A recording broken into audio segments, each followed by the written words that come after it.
TR, one of the presidents on the American experience. Watch it tomorrow at 11:30. Programming is made possible by contributing members of KBYU and by a grant from the Ramada Inn in St. George. Located in Utah's Dixie, the Ramada Inn Conference Center includes facilities for up to 200 people and is available for conventions and weddings, and by the Deseret News web edition, allowing 24-hour access to news, weather, and sports information, and by Universal Campus Credit Union, a cooperative financial tradition for the entire family, with locations in Provo and Orem.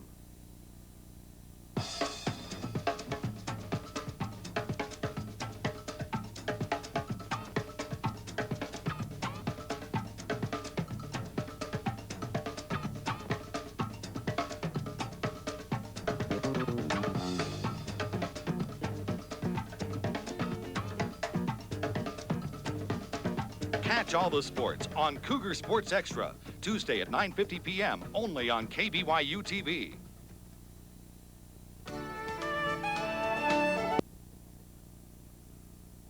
Between BYU and Utah State was overshadowed this week by tragedy. BYU defensive back Terrence Harvey lost his life in a car accident Monday evening. We join the BYU coaches, players, and fans in dedicating this game to Terrence.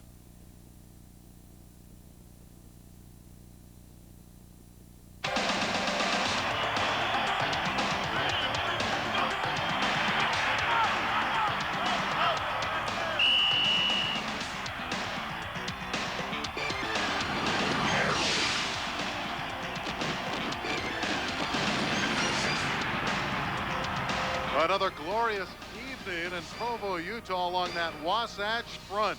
We're at Cougars Stadium tonight. BYU, 24th in America, hosts the Aggies of Utah State. Hello, everybody. My name is Randy Rosenblum, set to call the play-by-play. Of course, the game overshadowed the untimely death of Terrence Harvey on Monday, and it's been an emotional week for all of the BYU staff, the players, and the entire university. We bring in Blaine Fowler. Blaine, you played here at BYU, and of course there's never really been a situation like this. How does a team like BYU now get prepared going ahead to play the Aggies tonight? You know, I think that once the ball is kicked, the intensity level will be there for the game. The question is, how has this affected their preparation during the week? With all the sadness and emotion that the players and staff went through at the beginning of the week, it won't take long to tell whether they have prepared enough for this football game. We'll see in the first couple of series how sharp they are. On the positive side, the Cougars get their great All-American cornerback back, Omar Morgan. He was suspended for 3 games. They call Omar Morgan the blanket. He's one of the top man-for-man coverage guys in the country. He can go on another team's best receiver and shut him down. That's what they expect him to do. Here's a shot of Omar Morgan in the Cotton Bowl last year, where he intercepted the ball at the end of the game to seal the victory for BYU over Kansas State. They are thrilled to have Omar back for his leadership in the secondary and for those man-to-man coverage skills. And Utah State likes to throw the football around the lot, so Omar should probably get a lot of opportunities tonight. But another guy who makes Utah State go in the backfield is Demario Brown, outstanding running back, and he is dinged up. Yeah, during this past week, he injured his groin, and he's a little bit dinged up. They're not sure how effective he's going to be tonight. And in that Utah State one-back set, he is the focus. So if he can't be 100%, a lot of that is going to fall on Nakia Jenkins, their great wide receiver, to pick it up in the passing department. Utah State capable of big plays, and Jenkins is just one of the performers that can make it happen. But it'll be Melvin Blue that will start in favor of Demario Brown in the backfield. It's BYU and Utah State back with the opening kickoff from Cougar Stadium right after this.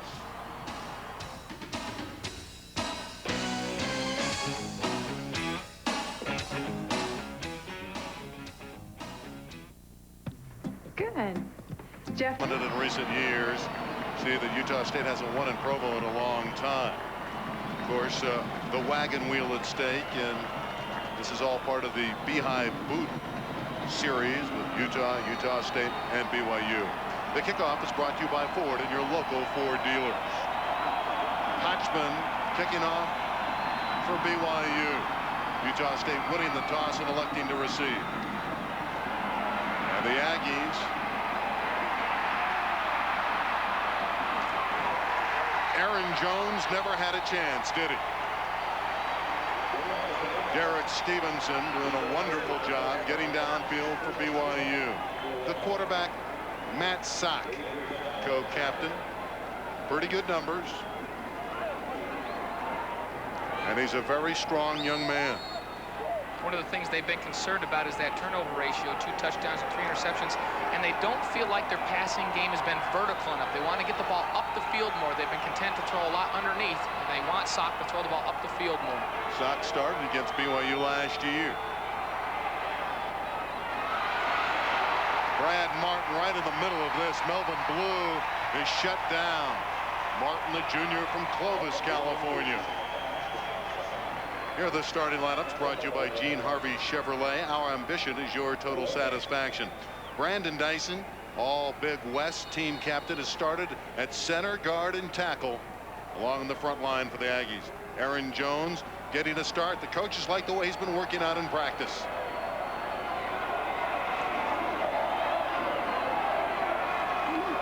Second down and 10. Blue running near side with a good effort crossing the 15-yard line. Tyler Nelson made the hit. Let's take a look at the defensive starters for BYU in the football game. Byron Frisch is the leader on that defensive line with 2 sacks, also caused a fumble. And the linebackers, Rob Morris, the leading tackler on this football team with 37 tackles. And the secondary, Ben Cook now moves from left corner with Omar Morgan back to right corner where he belongs. That's where he feels comfortable, and we'll see if his play improves back where he's more comfortable. 3rd and 3 for Jenkins, tipped away. Omar Morgan making his presence felt in the first series of downs. So quick, and he can accelerate to the football. And so as a receiver, as a ball's thrown in the air, receiver starts to accelerate. Omar Morgan can match that acceleration. That's a great matchup today. Number 1 Nakia Jenkins against number 1 Omar Morgan. We'll be watching that all evening tonight. But how difficult is it for Morgan, not playing in a real game, starting his first contest when it's the Cougars' 4th game? Well, I think his emotions are high because he's been really wanting to be out there the first 3 games. He's excited to be there. I think he'll play well. Dabney in traffic. Flags are down. And he's to the 48-yard line of Utah State. Of course, the Aggies from the Big West Conference. And they've had good success in recent years in the Big West. They were co-conference champions with Nevada last year, the Wolfpack. Our referee is Jack Wood. Interference, and the Cougars will be a little bit closer to the Aggie goal line.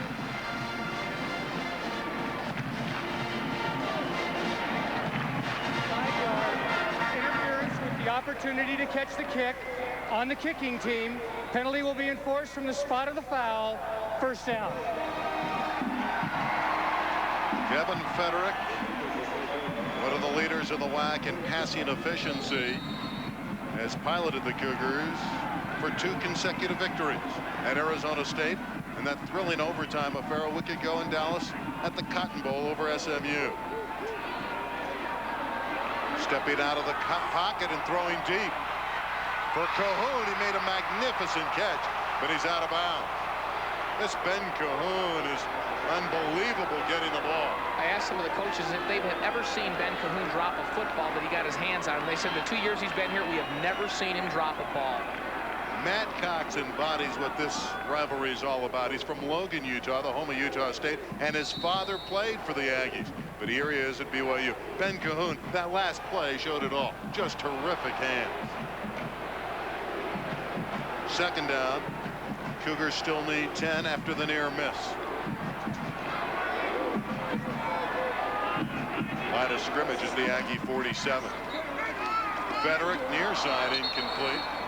Wanted margin hooks. And the Harvey Chevrolet defensive starters for Utah State. Ben Crossland, this is his 31st consecutive start on that defensive line for Utah State. He's a veteran. And Todd Safonia at that linebacker, number 2 on this team in tackles, 45 tackles and an interception to his credit this year. And then John Delcarty. He is the best player, probably the best athlete on that defense. 46 tackles, leads the team. He is their defensive leader, and he can play. Federick will throw again on 3rd down. Pressure. And down he goes. Jeremy Hunt Lovelace was able to get to the quarterback of BYU. There's Lavelle Edwards. Of course, Lavelle's a former captain of the Aggies. He was all-league center and linebacker in 1950 and 51.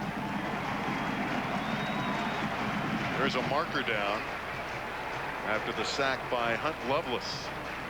They brought Lovelace, the weak side linebacker, on a blitz on that play, and Federic seemed to have enough time to get the football off, but couldn't find a receiver open. 5-yard face mask violation against the defense.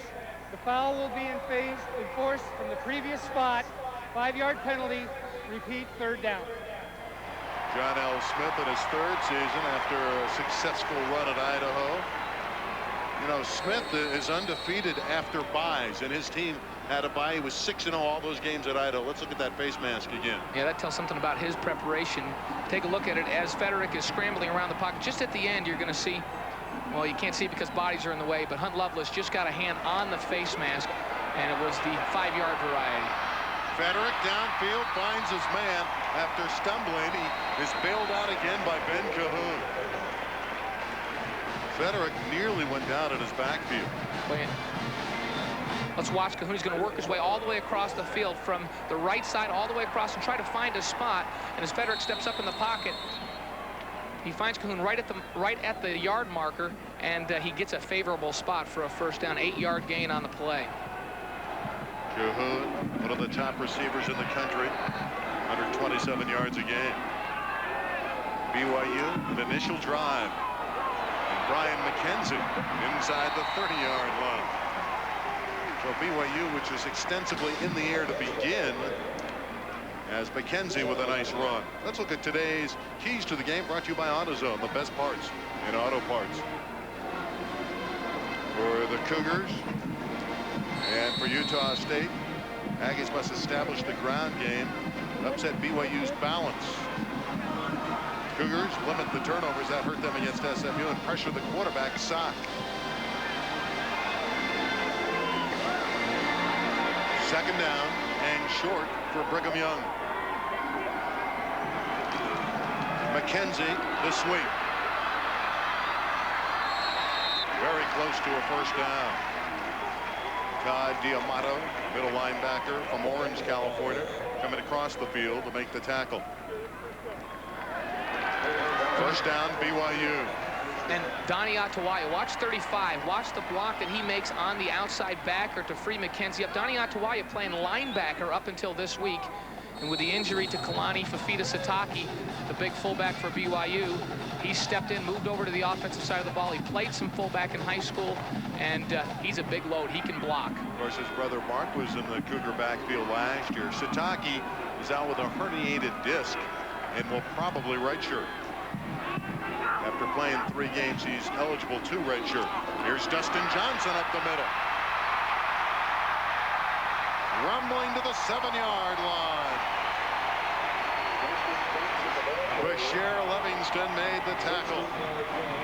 Boy, and if Dustin Johnson sees holes like that, he's going to want to stay at fullback. Dustin Johnson has been the starting tight end for BYU, but again, they're going to do fullback by committee because of the injury to Sitake. He comes back into the backfield on a draw trap.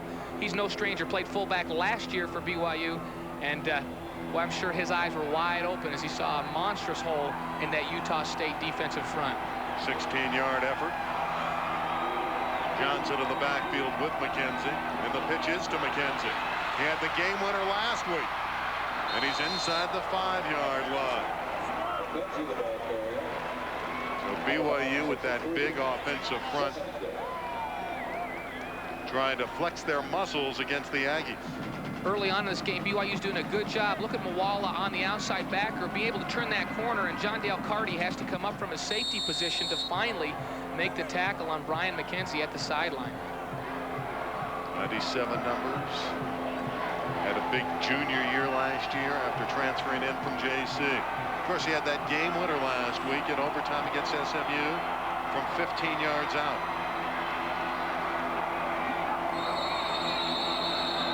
Cougars unable to execute, and there are many flags down.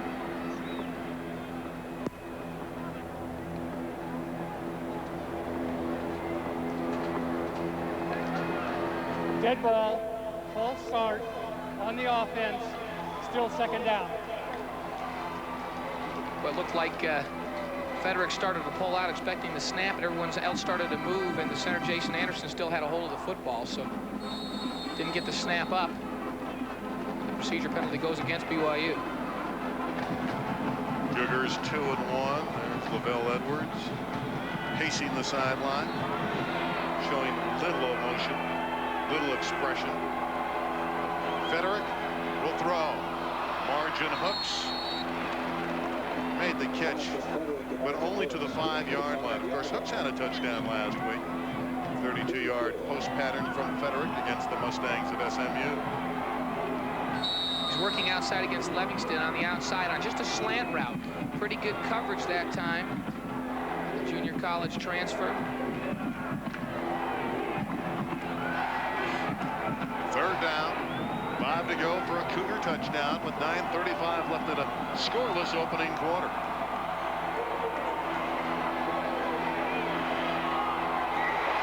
Touchdown throw, but there's a flag.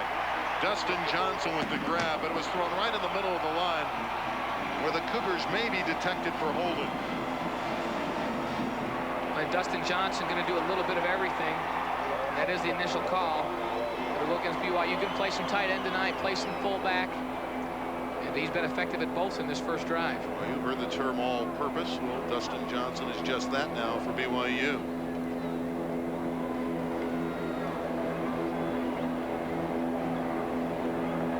Holding, offense. 10-yard penalty from the spot of the foul. Still third down. Brigham Young only had 1 penalty last week for 15 yards at SMU. That was the fewest yards ever by a Lavelle Edwards team, and already they've been ticketed a few times, and that one really hurts them. In fact, that's been one of the bright spots for Lavelle Edwards this year. This team has had fewer penalties than the typical BYU football team so far this season, but in this game, they've been hurt early. It's been a problem for John L. Smith at Utah State in the last couple of games. The Aggies have been tagged. A little dicier proposition for BYU from the 16 of Utah State. Federick has plenty of running room to the 10, to the 5. He scores.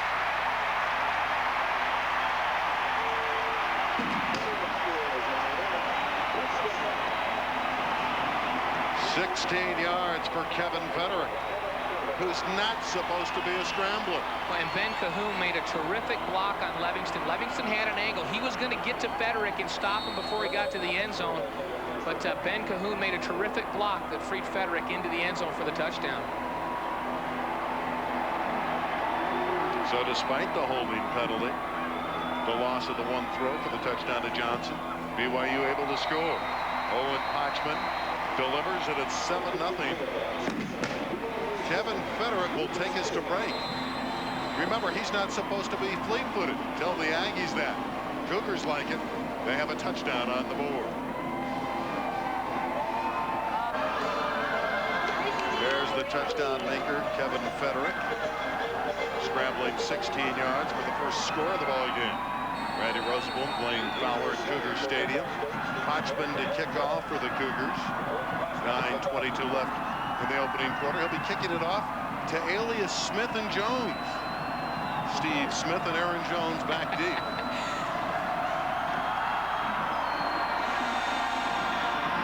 And it's Jones at his 1-yard line. BYU doing a great job of covering. For the second time, they have smothered the Aggies when they tried to return the kickoff. Let's take a look at that touchdown again. Federick dropping back to pass. There's good coverage in the secondary. Utah State's done a nice job of closing down the receivers, but the defensive line leaves a running lane for Federick. And as he comes out here, Ben Cahoon realizes that he's got to make a block. There it is right there. You saw Ben Cahoon. He makes the block on Livingston, and it's a touchdown for BYU. This game is sponsored in part by Southwest Airlines. With fares solo, you have the freedom to go places.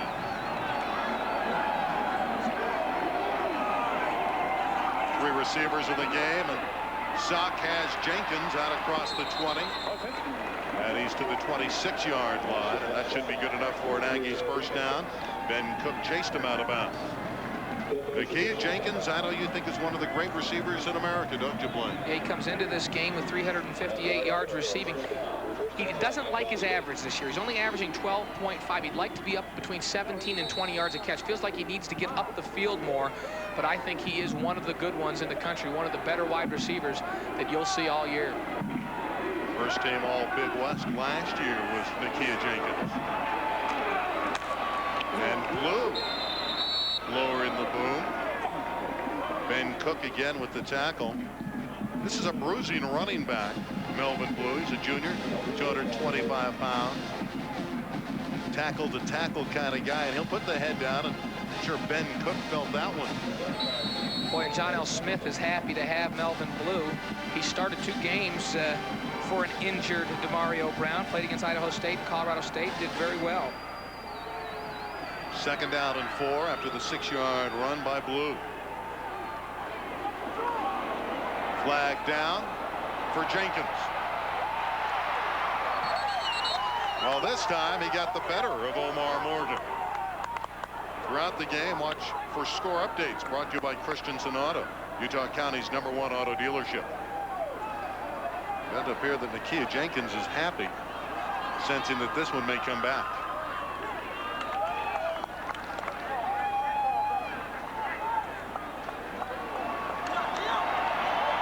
Offside on the defense. Penalty is declined. First down. Well, Nakia's mood will get better in a hurry. Now he knows the play is allowed 36 yards. That's the worst. When you're a receiver and you go down and you make a big play and you look back and see a flag on the ground, you always assume the worst. Oh, no, it's a penalty on us. So I think his mood will be much better. Great route. He faded out and socked through a good ball. He threw it to the sideline where only Nakia Jenkins could get to it. He faded away from the coverage man, Omar Morgan, on the play. Utah State hasn't left Utah this season. They started the campaign in Salt Lake City, upset Utah for the 2nd year in a row. 3 home games. Now they're here in Provo. Blue in the flat. Rob Morris, bruising middle backer of the Cougars, denying Blue. Rob Morris was the defensive player of the week in the Wax Mountain Division last Saturday after his fine effort against SMU. 11 tackles, 9 unassisted. Blue running against the blue and white. Melvin, he's a good blocker too. That's what they like him for back there in the backfield. He can catch the ball, but if the linebackers come, he does a nice job of picking up.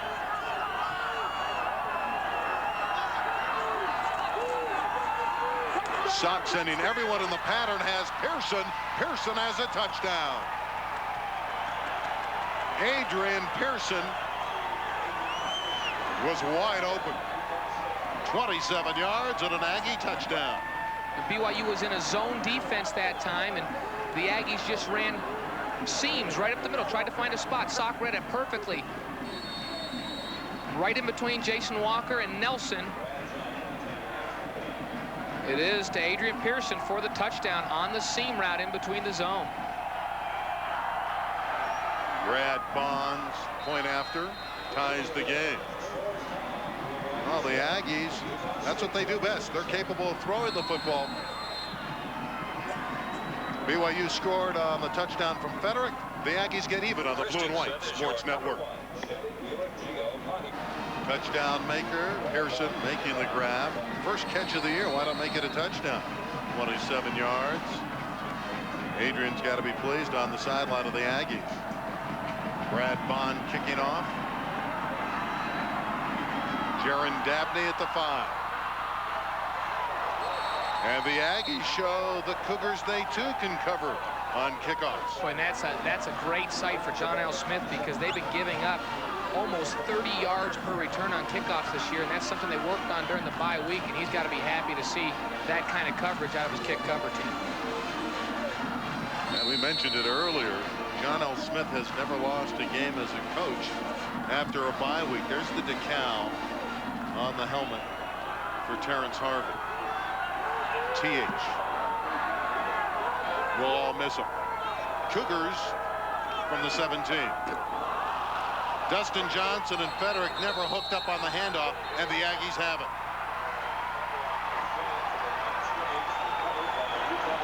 And BYU's lost 4 of their 9 fumbles, make it 5 of 10. 5 fumbles lost this year by that offense. It looked as if Frederick slipped as he was trying to go make the exchange, and the ball fell to the turf. Take a look. In fact, it looked like he was trying to give the ball to McKenzie. He kind of slipped, and the ball glanced off of the lead back, Dustin Johnson, on the play. Watch, he's going to try to get the ball to McKenzie. The ball hits Dustin Johnson's hip and goes to the turf, and Frederick can do nothing but stand and look in dismay as the ball's on the ground and in the hands of the Utah State Aggies. Lindsey Hassel, the recovery for Utah State. And they go to the ground game, and after having so much success with the pass, we see Demario Brown enter for the first time and carry. Of course, he's the man that gets it done in Logan. Matt Sock so far. 78 yards, and of course the touchdown to Pearson. Hasn't thrown a lot of this first quarter, but he's been accurate. 2nd down and 9. They send Demario Brown into the pass pattern. Sock will run. He was hit, coughed up the ball, but it's rolled down. Jason Walker leveled the quarterback of the Aggies. But when you spread the field out, as Utah State does, they put 4 and 5 receivers on the line of scrimmage. You have to play a lot of man coverage. You've got defensive backs running with their backs to the quarterback, trying to cover their receivers. And Sock sees that, says, hey, if nobody's going to watch me, I'm going to turn it up and run it. It looks like as he hit the turf, the ball bounced off, caused by the turf, so it's not a fumble. Jason Walker, who was recruited by Utah State, really a punishing tackler in the Cougars secondary. Sock doesn't need a whole lot, but he wants to be very certain about the next call. Time out of the half. We'll step aside. The Cougars and Aggies are deadlocked at 7 at Cougar Stadium.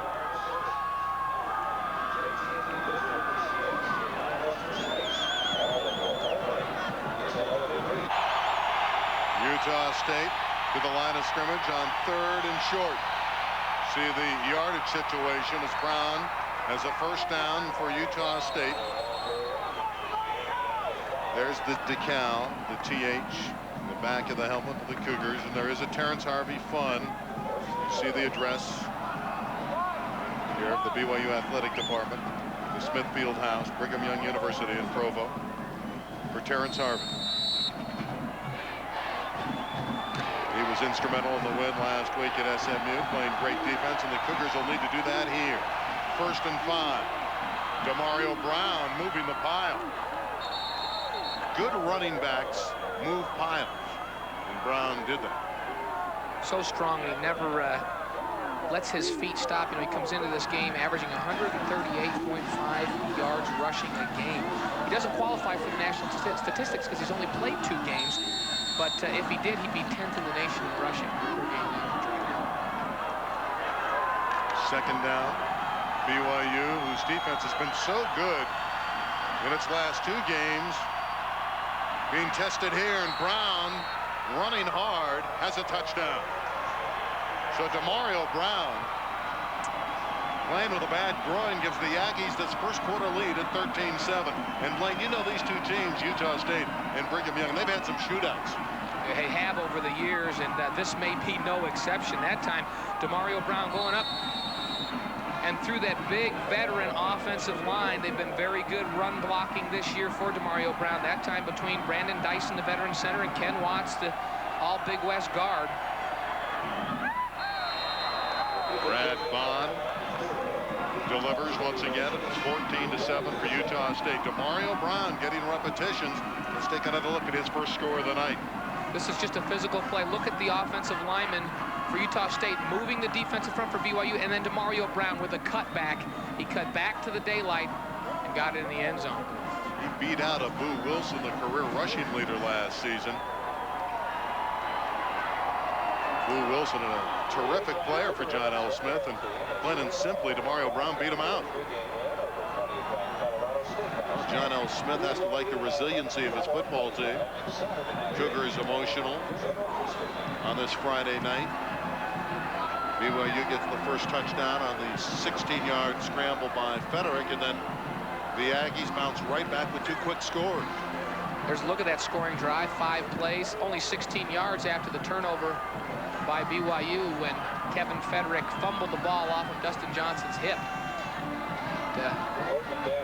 BYU can ill afford to let this potent offense of Utah State have drives of only 16 yards. Well, one of the negatives at SMU is the mistakes.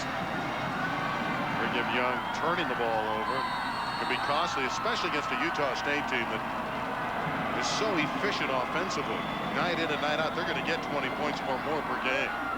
They've done it 9 consecutive times. Horton drops it, picks it up at the 5. Ben Horton has great speed and rushes out to the 25-yard line. This is quite a rivalry. BYU has been the dominant team. The Wagon Wheel Trophy at stake. You see that the Cougars have locked on to possession for a few years. They want to win that Wagon Wheel Trophy again, but the Aggies have come out with a purpose in this first quarter. For Utah supremacy, there's the Beehive Booten. Utah State's got a leg up after their opening win at Utah, 21-14, to begin the season. Play fake by Federick. Low throw, a good catch by Dustin Johnson. Dustin Johnson was the Cougars' top receiver a week ago. Had 7 receptions, made some big plays for BYU in that tight win at SMU. And Dustin Johnson just coming from his tight end position underneath, and Federick needs to throw that a little sooner. As Dustin Johnson opens up, instead of letting the defense come completely to him, he's got to get rid of the ball earlier, and Dustin Johnson will be able to run with the football. Pretty good Aggie defense, allowing just 260 yards per ball game. Federick with marvelous protection. Ben Cahoon making another splendid grab. That was not an easy catch. When Cahoon took a shot as he came down with the football, take a look from behind the offense. All kinds of time for Federick. Excellent protection. He delivers the ball high and a little behind, and Cahoon working on Livingston, and he was hit, and they're saying, hey, that's not good. The ball touched the ground, but he gets his hands on the ball. Always catches the ball with his hands. Doesn't take it in against his body. Couple of grabs in this first quarter, already 21 on the season. His idol was Glenn Kozlowski. Growing up locally, Kozlowski delivered big time for the Cougars, and that's Cahoon's idol. Here's Dustin Johnson carrying the mail to the 45 of Utah State, and BYU looks to answer. John Dale Carty downfield made the tackle for the Aggies. 15-yard gain this time on the patented draw trap. You're just going to pull Matt Cox, the right guard, kick the end out, and Dustin Johnson gets it up. And John Dale Carty, you'll hear his name all night tonight. He leads this team in tackles. 46 total tackles coming into this game. He's always around the football. Remember, Dustin Johnson rushed for 249 yards last year. He is Cougars captain.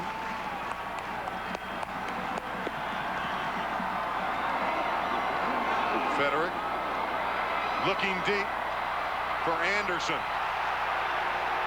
Well, they were both pushing, so no flag.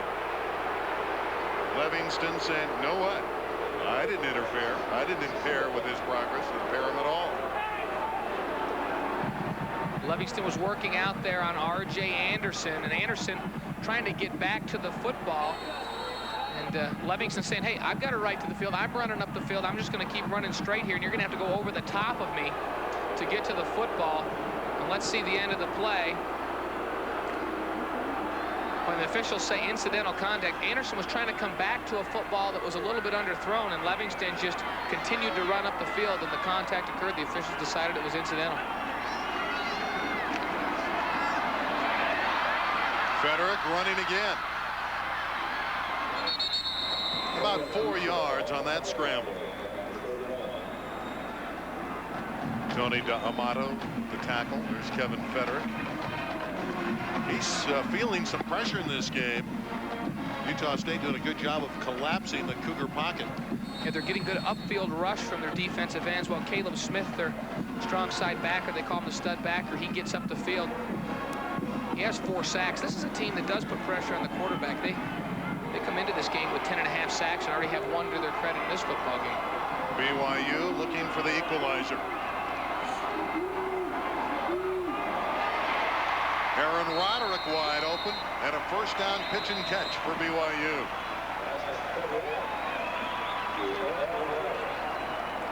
Roderick working one-on-one on the outside, and Vashawn Garman, the cornerback. Utah State has what they call a boundary corner and a field corner. Garman's the guy that plays toward the boundary. If you're on the hash, he plays the short side of the field. He doesn't have as much range as Craig Miller on the other side, and BYU elects to throw into the boundary against Garman. Aaron Roderick, transfer from Ricks Junior College, also recruited by Utah State. McKenzie bouncing outside. D'Amato again chasing him out of bounds. Tony D'Amato, JC All-American at Rancho San Diego, Southern California. Ryan McKenzie, an accomplished running back for the Cougars. And he'll get a breather. I've been impressed early in this game with the job that Donnie Atawaya is doing, and moved over to that fullback position and blocking for those pitches and those sweeps for BYU. He's done a great job. He was the one that made the key block on that last play to get McKenzie around the corner. Will Snowden, number 15 in the backfield for BYU. Federick again throwing this one downfield for Snowden. And had Kevin had that to do over again, he may have run. You know, and he got his signals crossed up. As soon as he got to the line of scrimmage, he was right at the line of scrimmage. We let go of the football. Will Snowden, who was the intended receiver, had decided that Federick was going to run, and he turned upfield. Utah State doing a good job with the upfield rush, but they're allowing Federick some running lanes up the middle. And right from the line of scrimmage, Snowden had decided that he was going to go block at that point. This is Roderick on the outside on the post route, open down the middle, and Federick looking for a place to scramble, not able to locate Aaron Roderick on the post. Cougars have been perfect so far on third down. Not here. This one's knocked away. BYU will have to settle for a long field goal attempt.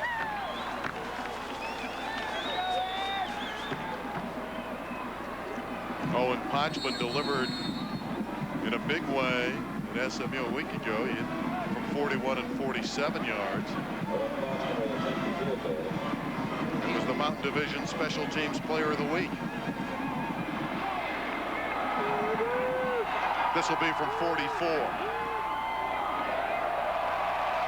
He's got it. Well, Potchman, like his brother who was so good a year ago, getting better with every game. That makes him 4 out of 6 in that 40 to 49 yard range. That's an excellent percentage on those deep field goals for Potchman on the season. He is a weapon. He was just very solid a week ago in Dallas. And again, he's just a freshman player, but he seems to have that special ability to deliver. Well, you love it when you get a young kicker, a young punter in the program that can contribute as a freshman to play, because you know you don't have to go out and worry about recruiting a kicker for the next several years. Kickers typically aren't players that are going to be hurt, so you can count on them pretty much every week. Tremendous crowd at Cougar Stadium, 65,000 strong. They've seen a wide open first quarter. 2:54 remains. Utah State 14, BYU 10.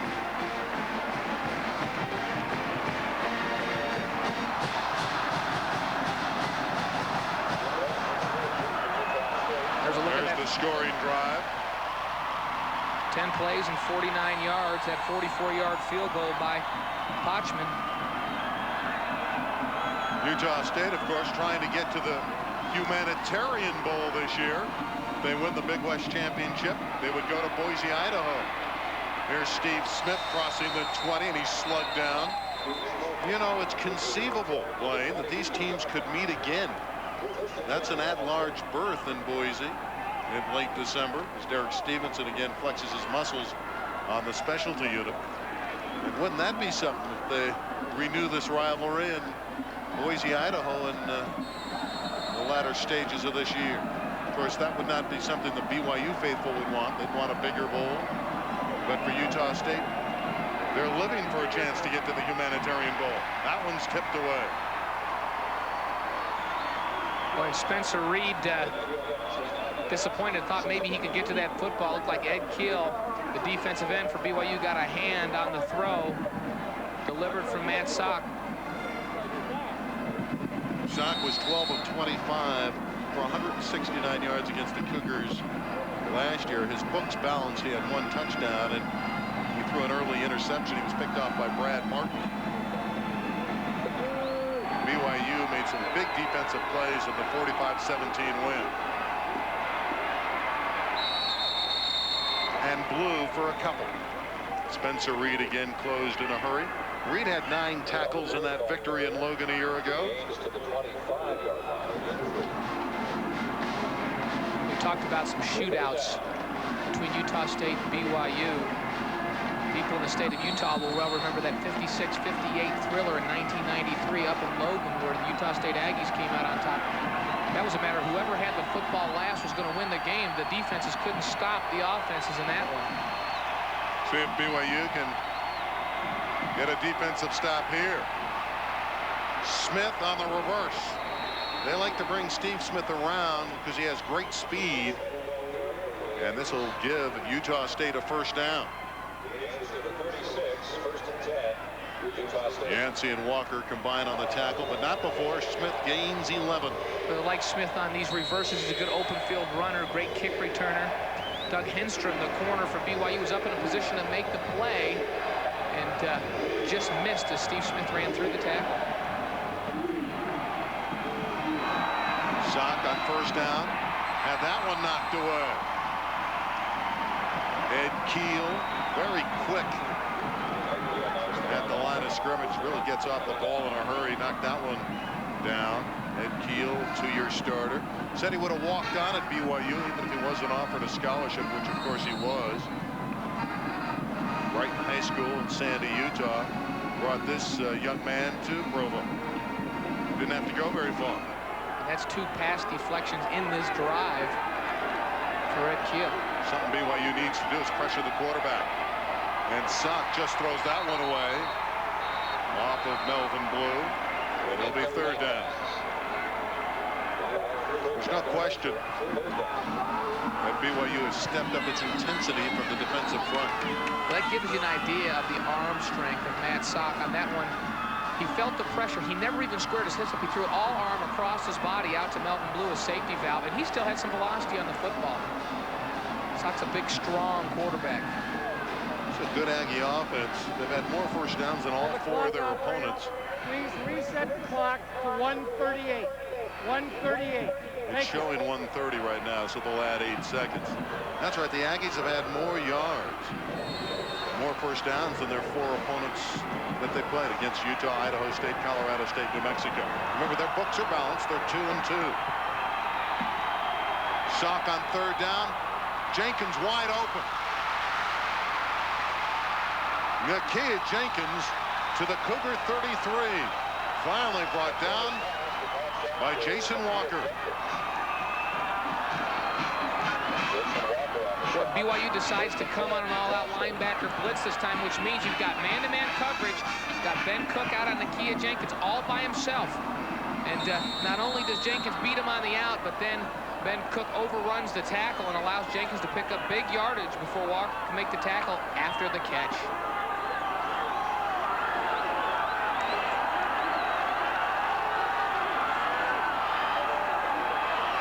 Swing pass. That one's deflected away. Again, it was Ed Keel playing havoc with the screen. Cougars saying, hey, that's a lateral. Officials say, no, it isn't.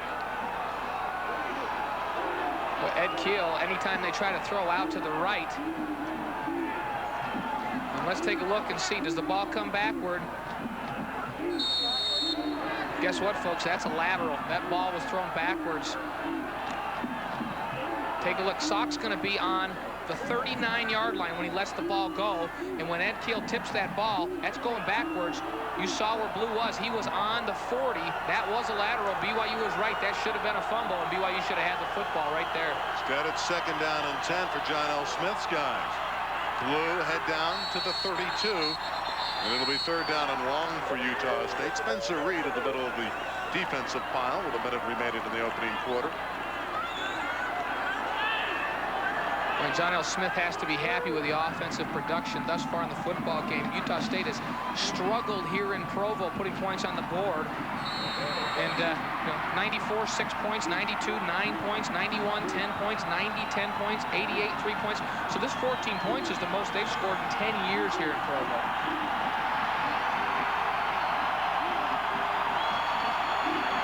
Jones and Jenkins flanked to the right for Sock, who's in that shotgun. Blue will not get first down yardage. And in the final 15 seconds of the quarter, as Byron Frisch collapsed the play, it'll be Utah State that'll have to settle for a field goal try. Nice play by Byron Frisch to come down the line of scrimmage. He was on the right side of the defense and came all the way from the backside to run down Melvin Blue from behind. A lot of fireworks in that first quarter. Utah State showing us a pretty good throwing game. Matt Sock, very good. Aggies lead 14-10. This is the Blue and White Sports Network. Coming in October to KBYU television. Channel 11 captures a whole new view for Utah. Venture into the lives of the American presidents, beginning with TR, the story of Teddy Roosevelt, and continuing with the three-part series on the powerful FDR. Join Alan Alda for Expedition Panama, the season premiere of Scientific American Frontiers. Shakespeare travels to the schools in the KBYU production Shakes, Rattle, and Roll, Hamlet on the Road. Take a look at the automotive industry through the consumer's eyes on Motor Week. Explore the many splendors of science on Nova. And swim with the dolphins in the wild with Robin Williams.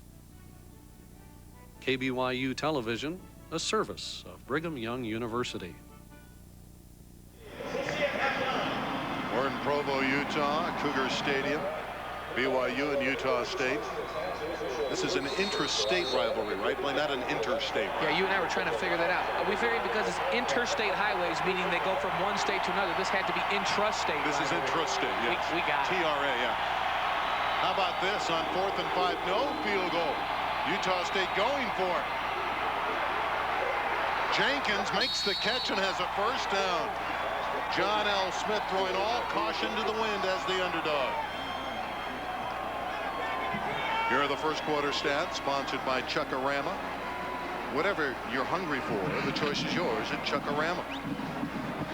Well, and you look at that passing yardage, 109 yards passing in that first quarter for the Aggies.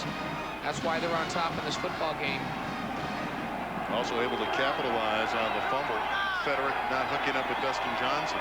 It's happened to the Cougars 2 weeks in a row. Blue running hard inside the 10-yard line. Gotta like that effort from Melvin Blue. Brad Martin finally pinned him.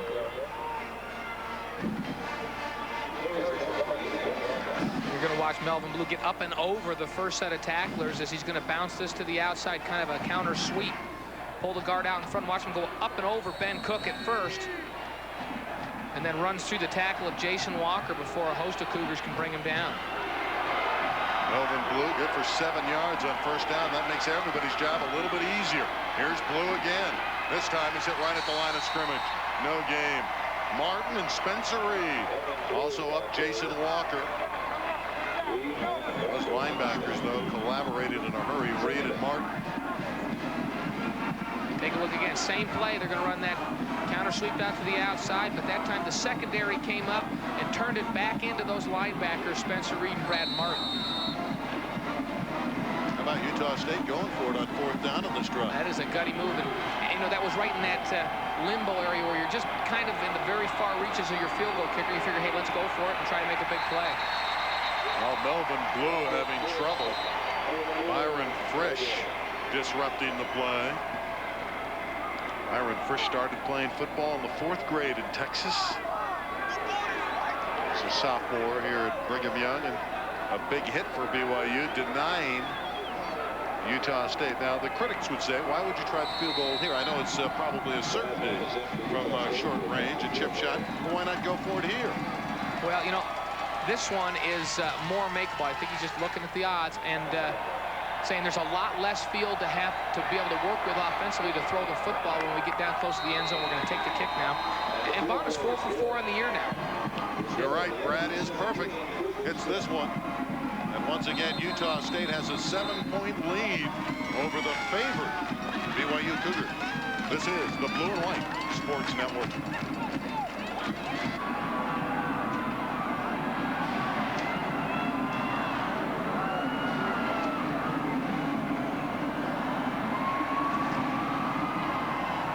Bond's 25-yard field goal ties his personal best at 4 in a row and builds the Aggie lead to 17-10. Kicking off to BYU. Jaron Dabney from his 2. Flag down. Dabney gets near the 25.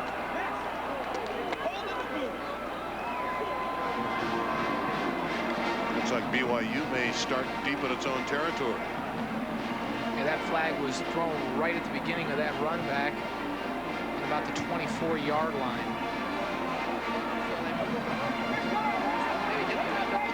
As you can see, it's going to be a hold against the return team. So During the run back, holding on the return team. 10-yard penalty from the spot of the foul. First down. watch the bottom left-hand side of your screen. And you're going to see Stevenson right there trailing the coverman. I couldn't see the number for Utah State. In fact, I think it was Passy that he was holding on to his arm, and the official saw it through the flag right there at the 24-yard line. Cahoon in motion for Brigham Young. Justin Johnson on the delay. Some real hitting going on. The rover back, Todd Safonia, number 58, really lowered his shoulder into Dustin Johnson. Safonia, you know, he's motivated out of Brighton High School, local product, Salt Lake City.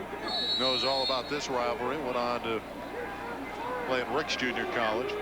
Frederick, 50%, but has not got the ball downfield, as you can see, with only 35 yards. Has rushed, though, for a 16-yard touchdown.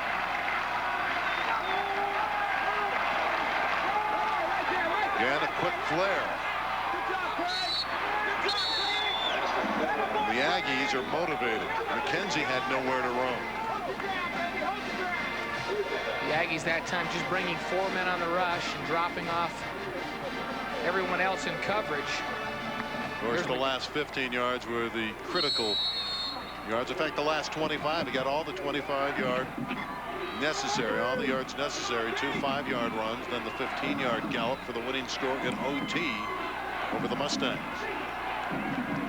3rd down and 5 for Brigham Young.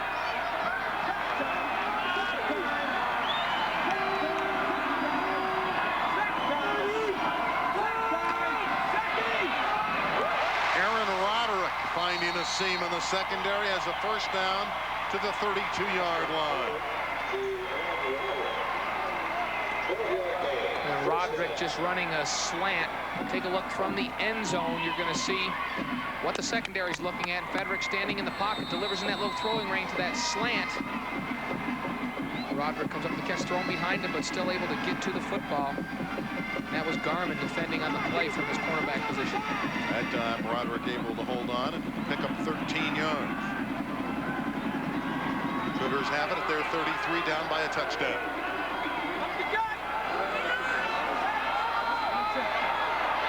Cahoon on that out pattern has another Brigham Young first down. What a precise route runner he is. His effort in Tempe, Arizona a few weeks ago against the Sun Devils still leaving those Devils just absolutely baffled. They had 219 yards of real estate in the victory over Arizona State. Well, and he never bobbles the ball. He's just going to run it straight out. He's going to make a pressure step to the inside and go back on the out. The ball's already in the air as he makes his break. And Federick showed you some velocity on the football that time. We're working on Livingston again on the outside.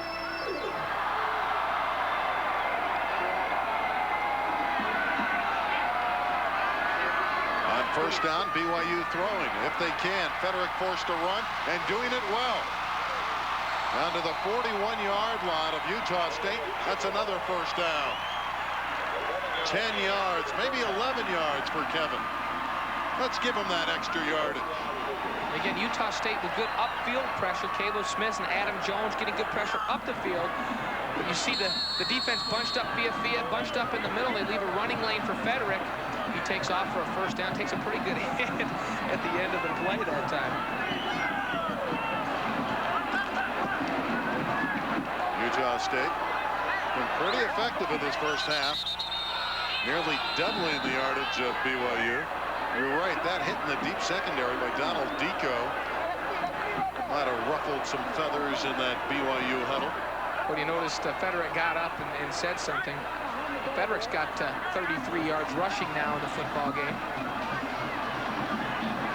Well, he understands that Kalani Fafita Sataki's out probably for the year. Maybe he feels like he's got to pick up the ground game. That's not supposed to be his job, though. I think those linemen would rather have him stand back there and find a receiver and throw it. When he starts running around, it makes their job tough. Federick, good protection. That ball thrown low to the ground. And R.J. Anderson, well, they're going to rule it a catch, I believe. Boy, if that was a catch, R.J. Anderson came up with a great one because that was low. And well, now they're going to say it's incomplete. Now the umpire's going to bring it back, and you see R.J. Anderson. I thought, and we don't have a replay of that one, but I thought if he came up with that one, that was miraculous. He must have had 4-foot arms hanging out in front of him because that ball looked like it was way out in front and short. That would have been a routine grab for Cahoon. That's an average catch for Ben Cahoon. Second down and 10. Will Snowden has checked into the BYU backfield. Flag is down, and this is Snowden. But in all probability, this one will come back. Another flag and a fumble as well. So 2 flags and a fumble. Well, and the first flag back at the around the 48-yard line is almost certainly going to be holding back in that pass protection area.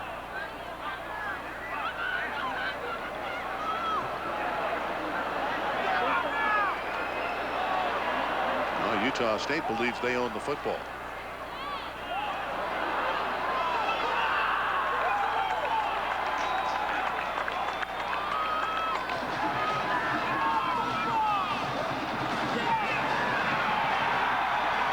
It's a long conference, isn't it? Utah State has the ball.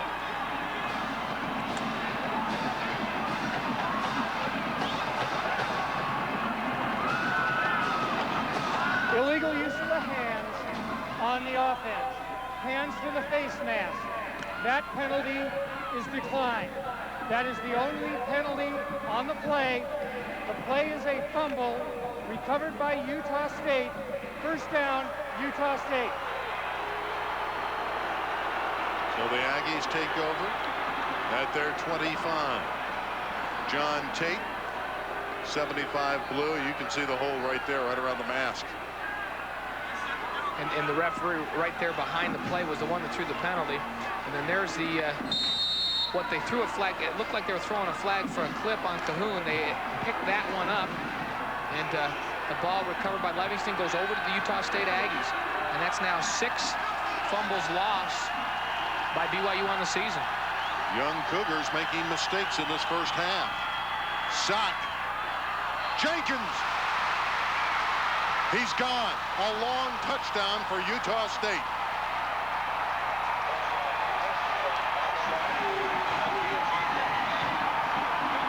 "75 yards, and the Aggie fans eat it up.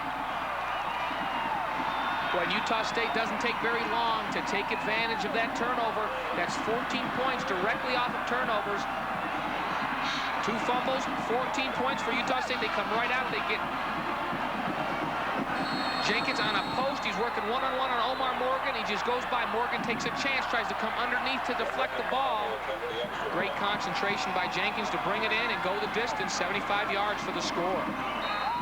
The kid Jenkins caught 82 balls last year, and he has to feel really good about this one. Traveling long distance. Nakia Jenkins going 75, and it's all Aggies in the second quarter. There's the man right now, Nakia Jenkins. Look at that, 167 yards of real estate. How about that average? Of course, it's all bolstered by the 75-yard pitch and catch from Matt Sock. You know, he came into this game with a 12.8-yard average, and they said they wanted to get the passing game more vertical, get the ball up the field. They certainly have done it this evening. And Jaron Dabney will try to get it upfield for BYU. Falling forward to the 25. Well, Jaron Dabney is a player BYU think will electrify this crowd in years to come. But a freshman. Well, the Beehive boot. You can see if the Aggies are victorious, they've given the rest of Utah the boot. That's right. That's the competition between Utah State, Brigham Young, and the University of Utah. Utah State has already dispatched with the University of Utah, and now doing a job on Brigham Young here this evening. Frederick looking to throw on first down. Throwing for Snowden, too far. This game was brought to you in part by Corel Word Perfect Sweep, Office Sweep Power at a word processor price. That was Donnie Atawaya who had circled out of the backfield. Frederick saw him going up the sideline, tried to touch the ball in over the top of the linebackers in coverage and just could not get the ball in there.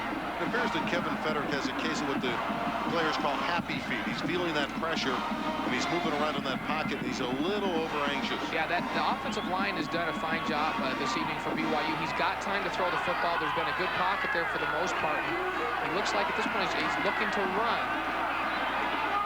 That's a better delivery. Ben Cahoon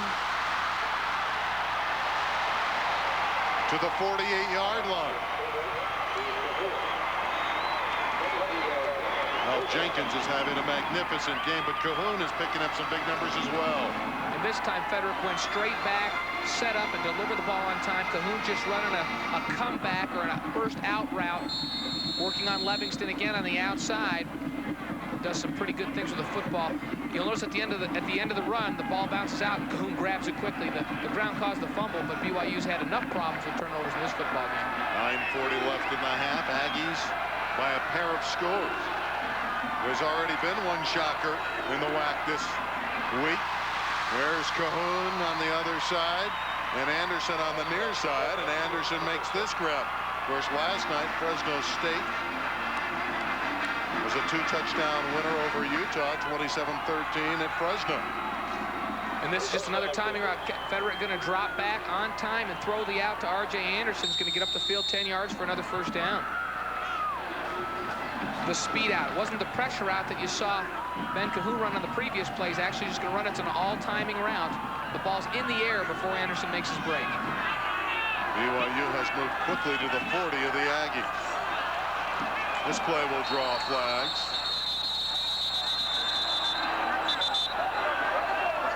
There's flags on both sides. Looked like an Aggie jumped on the top of your screen on the right side of the defense.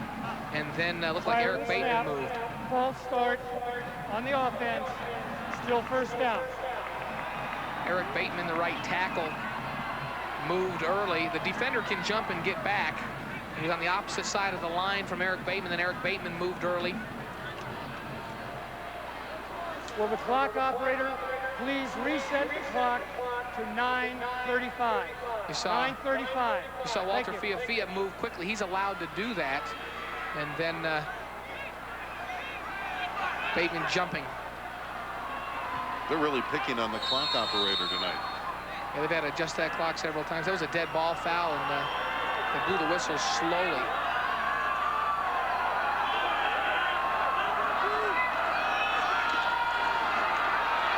First and 15, deep for Roderick. On that post pattern, an eyelash away from a score. It was a perfect delivery from Federick on the play.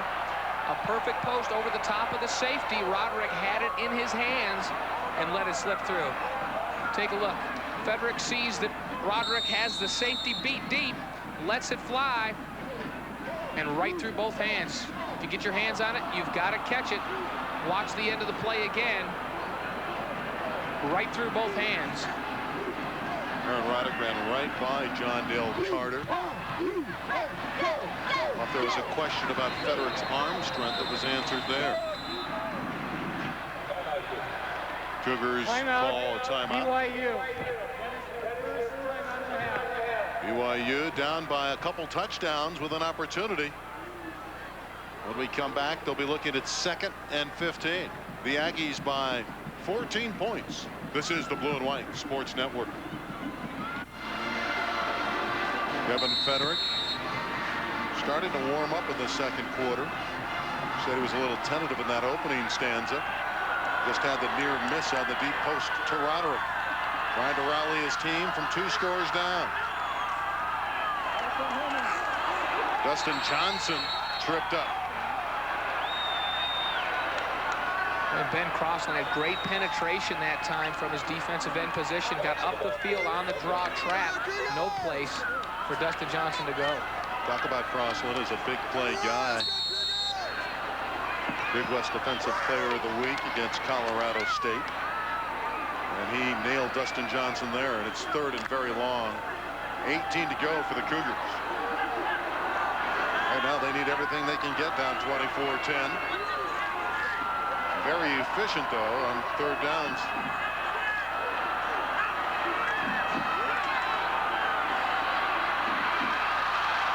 Flag is down. Wide open receiver. Ben Cahoon, but this one, remember, there's a flag down. In fact, there's flags all over the field. There's one on the 35-yard line of the Aggies, one on the 46 of the Cougars, and one back on the 41 of the Cougars. We'll let the officials sort this out. We've had a number of summits so far tonight.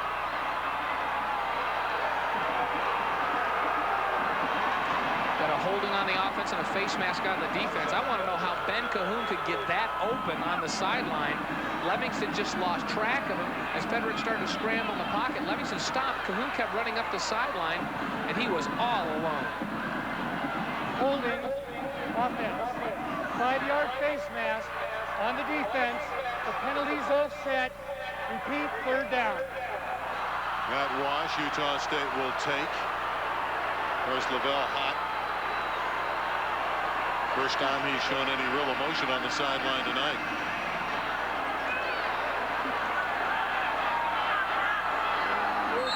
Wonder how Cahoon would get that wide open on a 3rd and 18. You mentioned how he'd get that wide open, but it was 3rd and 18. You can't be distracted by the quarterback scrambling. You've got to focus on the receiver you're covering. He lost track of Ben Cahoon completely. Federick on the roll. Again, he's going deep. He's unbelievable, this Cahoon.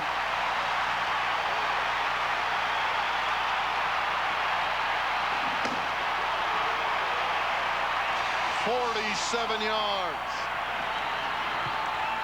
Boy, and he went down on a comeback. He went up the field, broke to the sideline like he was going to run a comeback route at the 1st down marker, and then went on the up.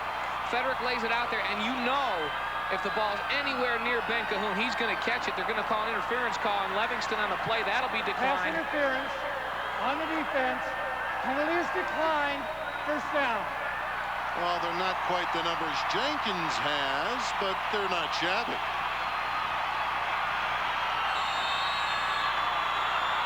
First and a yard for a BYU touchdown. And Cahoon gets a very well-deserved rest on the sideline.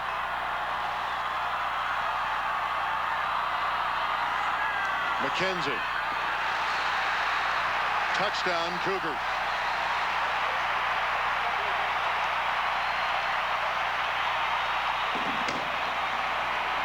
You You don't see a team overcome 3rd and 18 twice very often on back-to-back plays. Now you have to think about how much Ben Kahuna's run on the last 2 plays, because he went on a 50-yard streak on the previous play. Then they asked him to go 47 yards on the next play, and the touchdown, McKenzie up and over the top, led by Donnie Atuai and Dustin Johnson, goes over the top for the score. Take a look from ground level. Not much of a hole there, but there's some room over the top. And 6 points for the Cougars. This is just getting fun, isn't it? It's a 7-point lead. So BYU cuts the deficit in half. 24-17 for the Aggies. The difference now, that 75-yard touchdown strike socked to Jenkins. Oh, by the way, that Jenkins catch of 75 yards, the 14th longest in Aggie history.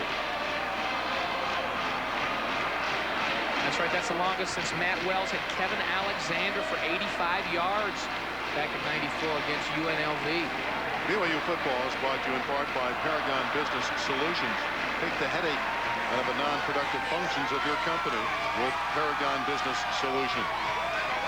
Well, you're right, Randy. This is just getting fun. This is going to be a wild one. Already has been a wild one. This is a case of who can stop who or who can't stop who. These offenses are in high gear.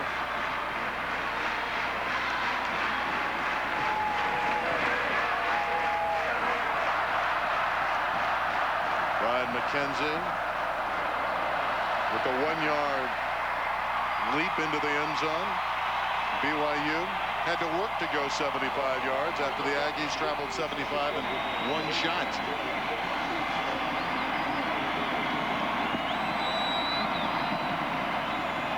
There's Owen Potchman, Mercer Island, Washington, his hometown.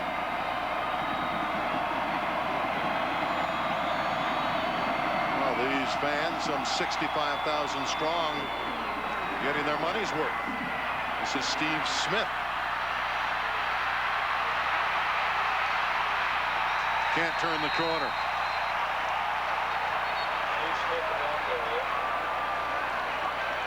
Well, that was Phil Giordano that chased Smith down to the sideline.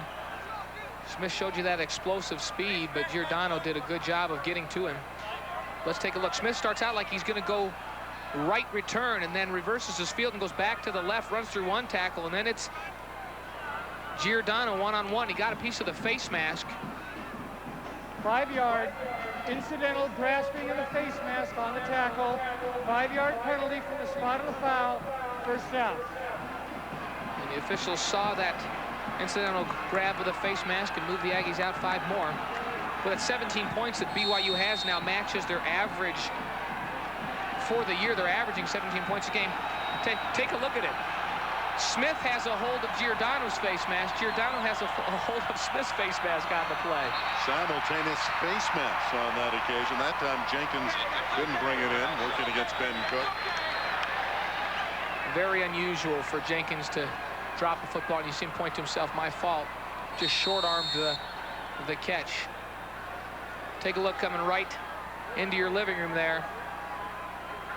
You can see just in contract, turned his head to see where the coverage was and neglected to catch the football.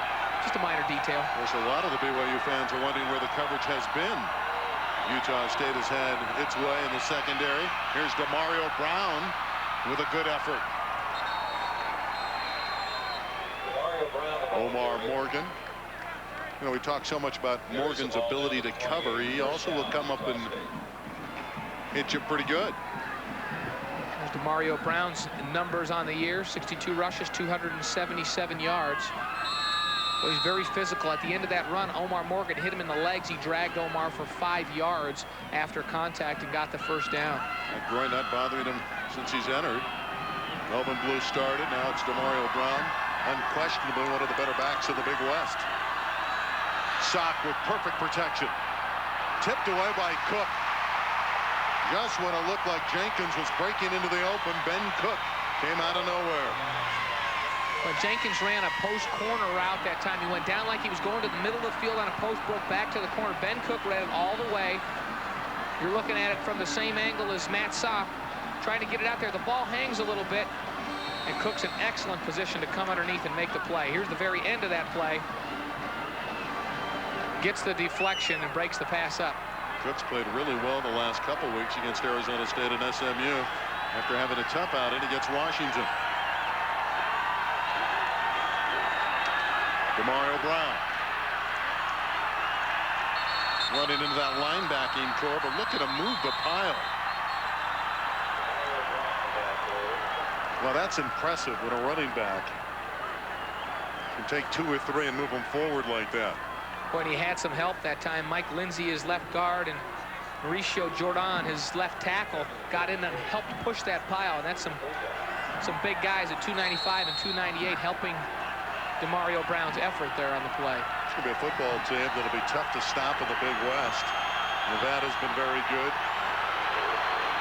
North Texas, which beat Texas Tech, has a good team. Here's a 3rd down for Sock.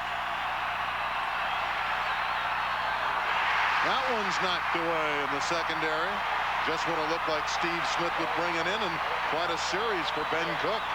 Well, and Matt Sock was going on an out to Nakia Jenkins all the way that time. Omar Morgan came over one-on-one on Jenkins, and he was right in his hip pocket. You see him right on the very bottom of your screen. Sock has to go back to a secondary receiver.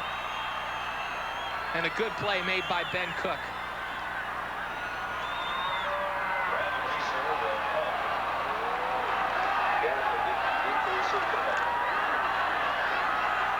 Brandon Reeser, a walk-on, punting. Jerry Arguello, who normally punts, has a bad back. And you see the result with the backup punter in there.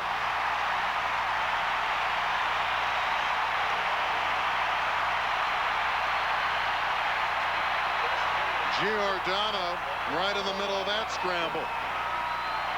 And now Utah State returns the favor. BYU turns the ball over deep in their territory. The snap just a little bit high. And no place to go with the football as the BYU rush team on the punt cover. In and on Arguello. He should have caught the ball. He did not concentrate. The ball was high, but he should have came down with a football. And John L. Smith says we cannot have costly errors. They've hurt us in our 2 losses. We've turned the ball over in our 2 losses deep in our own territory. We can't have that. Chris Stevens is checked in the backfield, 43 for the Cougars. Frederick, wide open receiver. These receivers, and it was Stevens circling out of the backfield, are getting so wide open it's alarming. Boy, Frederick would like to have that one back. You mentioned how open Stevens was. He came out of the backfield. He went on an out and up, went to the sideline and back up, and he is so open. Just have to put a little touch under the football. Watch the pressure from the backside on Frederick as he takes a hit, as he lets the football go. And again, 2 hands on the football. Stevens should come up with that one. Lavelle Edwards' gang trying to get even. 6:36 remains in the opening half. McKenzie, not much there. Lindsey Hassel, number 51, able to break up the play. It is tough to go right up the middle on the Aggies. Walter Fiafia, their nose tackle, 6'1", 292-pounder. He bench presses 500 pounds, and so he's a load in the middle. Quite a wrestler in high school. He was an All-American wrestler with Fiafia. He was 23-0. Look at the arms on Fiafia. He could bench press a truck. 3rd down and 8. Frederick never had a chance. Deco from his strong safety position with the sack. It's a strong safety blitz, and Frederick recognized it too late. He recognized it late and tried to get out of the way, but Deco had a full head of steam coming. Nobody to block the strong safety. When he comes, if you don't audible at the line of scrimmage, you have to throw a hot route and get the ball off early. There's the reaction of the Aggie defense. Well, Deco has an interception this year. There's the field goal, and that's good from Owen Potchman. He's almost automatic. Like his brother. The tradition continues. Owen Potchman. And that carves the Aggie lead to 4, so 10 unanswered points for the Cougars. Potchman's hit from 44 and 40 in this first half. It seems like we've had a game's worth of scoring already, 24-20, and we still have 5 minutes left here in the first half of football. There's a lot of guys who want to be statisticians. They live for nights like this. They're just like they're looking up all kinds of records and stats and stories. They're going berserk over all this. It's tougher on the band, though. They got to play a lot more music. Wonder why Arguello had a hard time catching that. Nope, they haven't punted much in this football game. Utah State's punted once. BYU hasn't punted the football in this game.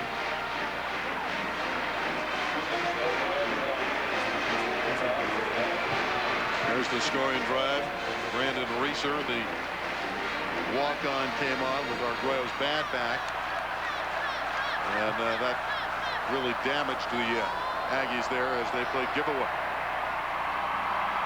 Potchman kicking off. Both teams today 2 of 2 when they've been in the red zone. Seems like they've been in the red zone more than that. Smith will field a yard deep.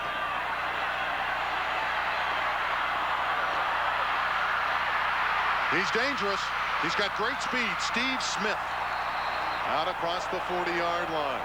It's just one of those nights where it's advantage offense. Well, and that's the way you return a kick. He went absolutely all out, full speed up the middle of the field on the entire run. Ran through 3 tackles on the play, and he just was not going to be denied. Take a look at the end. That's the 2nd tackle that he'd run through. 3rd tackle right there. 4th tackle, and then Henstrom makes a nice play to get back into it and finally bring down Steve Smith after a brilliant return. 43 yards, setting up Blue, who takes it upfield. Aggies certainly would like to reestablish the ground game, and it's so tough to defend them when they go up top.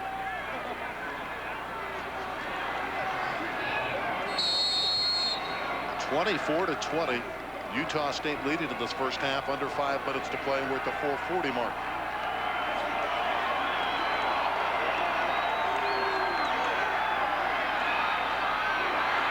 Quick out to Jenkins. And it's incomplete.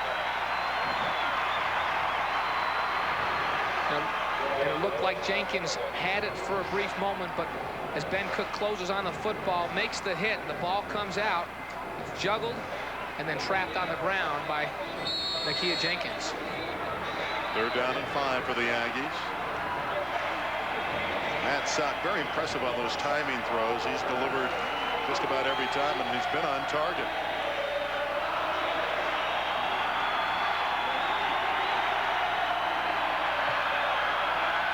Maybe audibleizing. There's no chance now. Byron Frisch with the sack.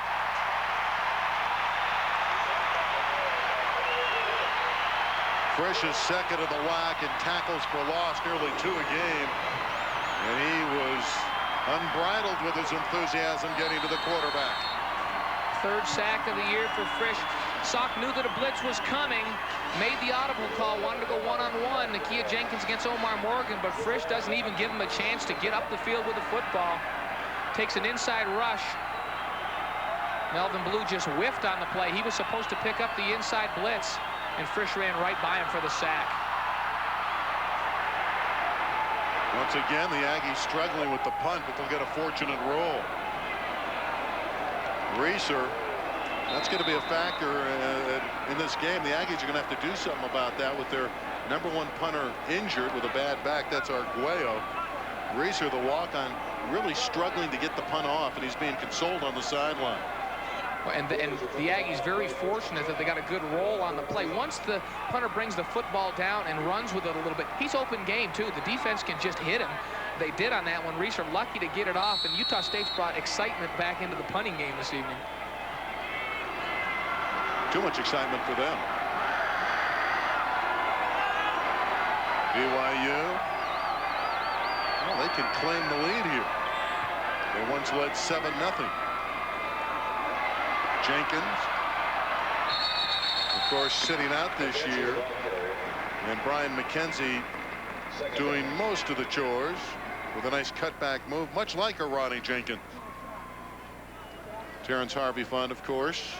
There's that address here at the Smith Fieldhouse on the campus of Brigham Young. Young man who lost his life Monday in that tragic automobile accident on I-15.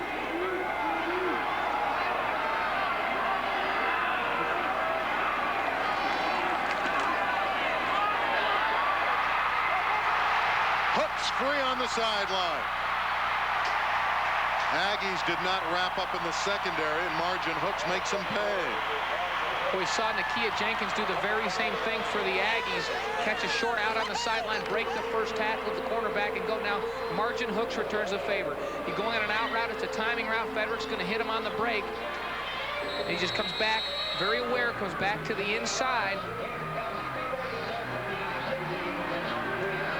And Garmin not able to come up with a tackle. Margin Hooks with a big play for the BYU Cougars.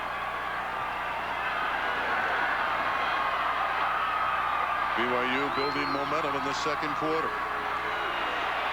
Off his back foot, Federick throws this one away. And the signals crossed up that time.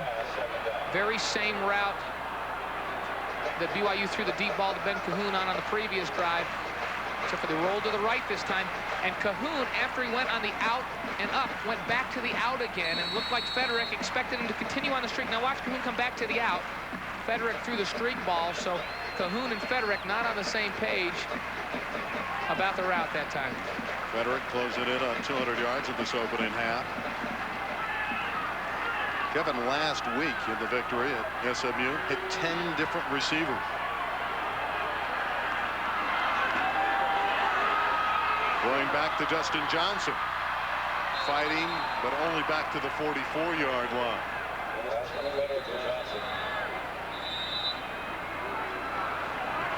Federick feeling a lot of heat again.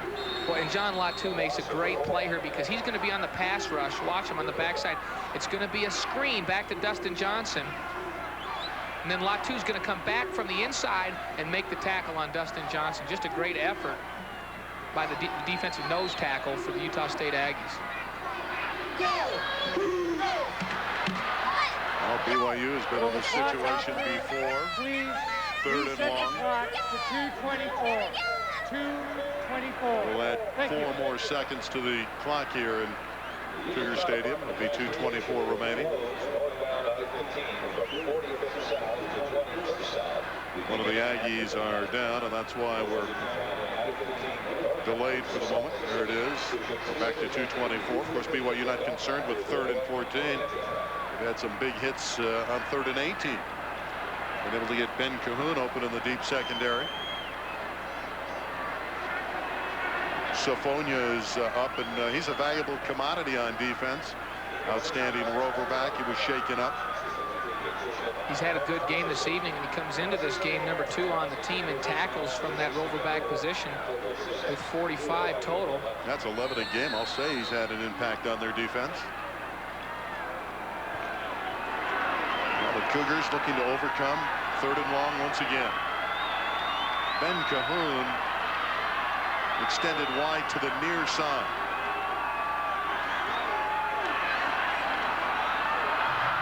That was intended for Roderick. Ball was thrown early before Aaron Roderick made his break. And BYU has been stopped. And when you have a 3rd and more than 10, sometimes the routes have to be run a little bit deeper to get to the first down marker. It throws the timing off. Federick delivered that ball long before Roderick made his break. He had to get to the first down marker. It took longer. Steve Smith, very dangerous, back in single punt return position. And the Aggies went after Hartsfield, but he really got that one up into the air, and Smith has the fair catch right around the 10-yard line. Hartsfield with great hang time. Oh, with 1:57 back at your 11-yard line. Normally you might be a little reluctant to try to move forward, but the way Utah State has moved the football, you got to think they might want to throw it. No, I don't think they'll be bashful in this situation. You don't think they'll be bashful at all? Huh? No, not the way they've been able to get the ball up the field. Well, there's been nothing tentative about this game. 24-20 in the opening half. Cougars have been in a couple tense defensive struggles in recent weeks, and here they are in an offensive showdown. Screen, and Brad Martin is waiting for Demario Brown. And you're not going to find a better one-on-one open field tackler on this BYU football team than Brad Martin. Take a look from the end zone, just trying to set up a quick screen to the outside to their single back Demario Brown. Brad Martin read it all the way, and as I mentioned, very sure tackler in the open field. Clock is running. Minute 25 remains.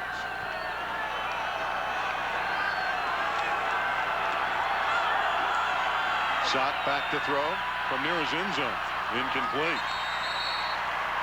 Now here's a play that is upcoming that could be very interesting for Utah State. They don't want to relinquish the football. When throwing the ball in this situation, incomplete passes, of course, stop the clock. So the clock is stuck at 1 minute and 15 seconds. BYU would like nothing better than get the ball back in position to try to get back into field goal position to kick a field goal. Both teams have 2 timeouts remaining. So here's a big play, both offensively and defensively, late in this first half. Aggies need a bunch. For Jenkins, he's out of bounds.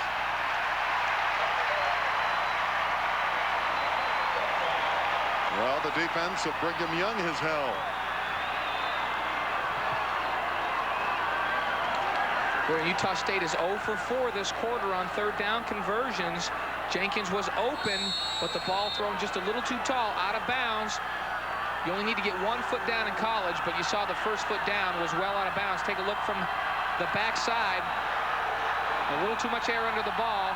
Right there, that right foot was on the white stripe.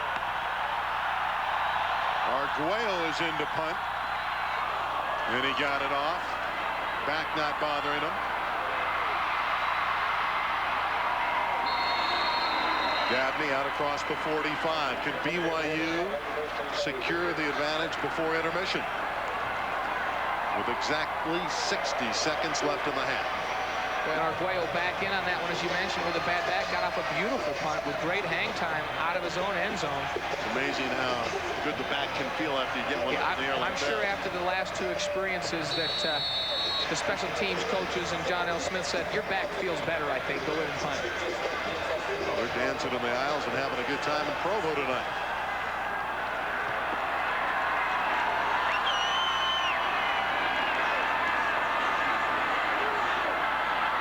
Johnson at the 50. Looking for a block from Moala. Couldn't get one. And subtract a yard back to the 49, and the clock's a factor. Tony Diamato with the tackle. BYU at Aturia.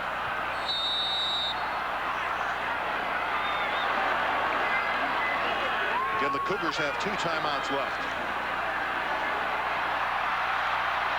McKenzie eludes Safonia and runs out of bounds wisely to stop the clock at the 42-yard line with 28 seconds left. Now, what having 2 timeouts does for you is it allows you to throw the football down the middle of the field. Frederick makes a nifty play in the pocket to avoid the rush and then get it out to a safety valve. Brian McKenzie gets the first down yardage and gets out of bounds. Back to what I was saying, you can throw the ball down the middle of the field, and that's where a prevent type of defense is most vulnerable. Get the ball down the middle of the field and call your timeout.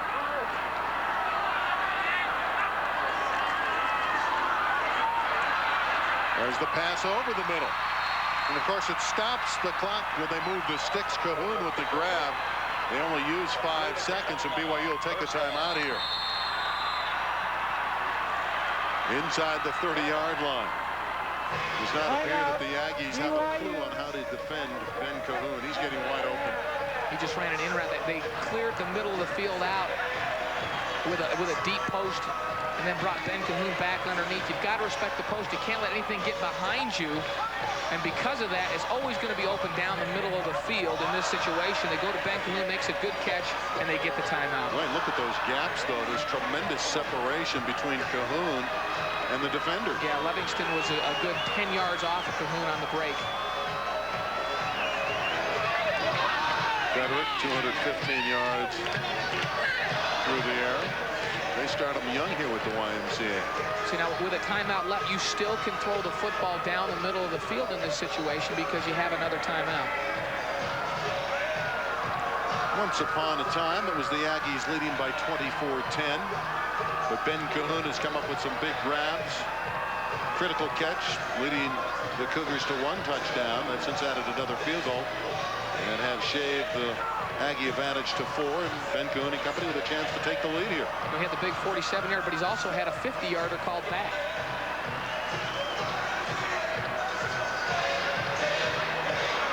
You see Frederick explaining what he wants to do. He says, we're going to get up, we're going to go, and I'm going to come up and spike the ball if we catch the ball in the middle of the field. So it sounds like they're going to try to get another play off before they use their last timeout here in the half. Frederick is young and still learning, but you can see he has those leadership qualities that coaches love, talking to his team, making sure everybody's on the same page.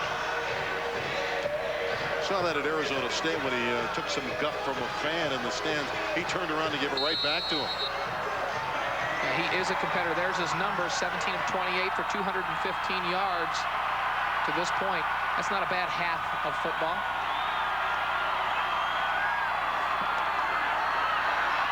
Stepping up.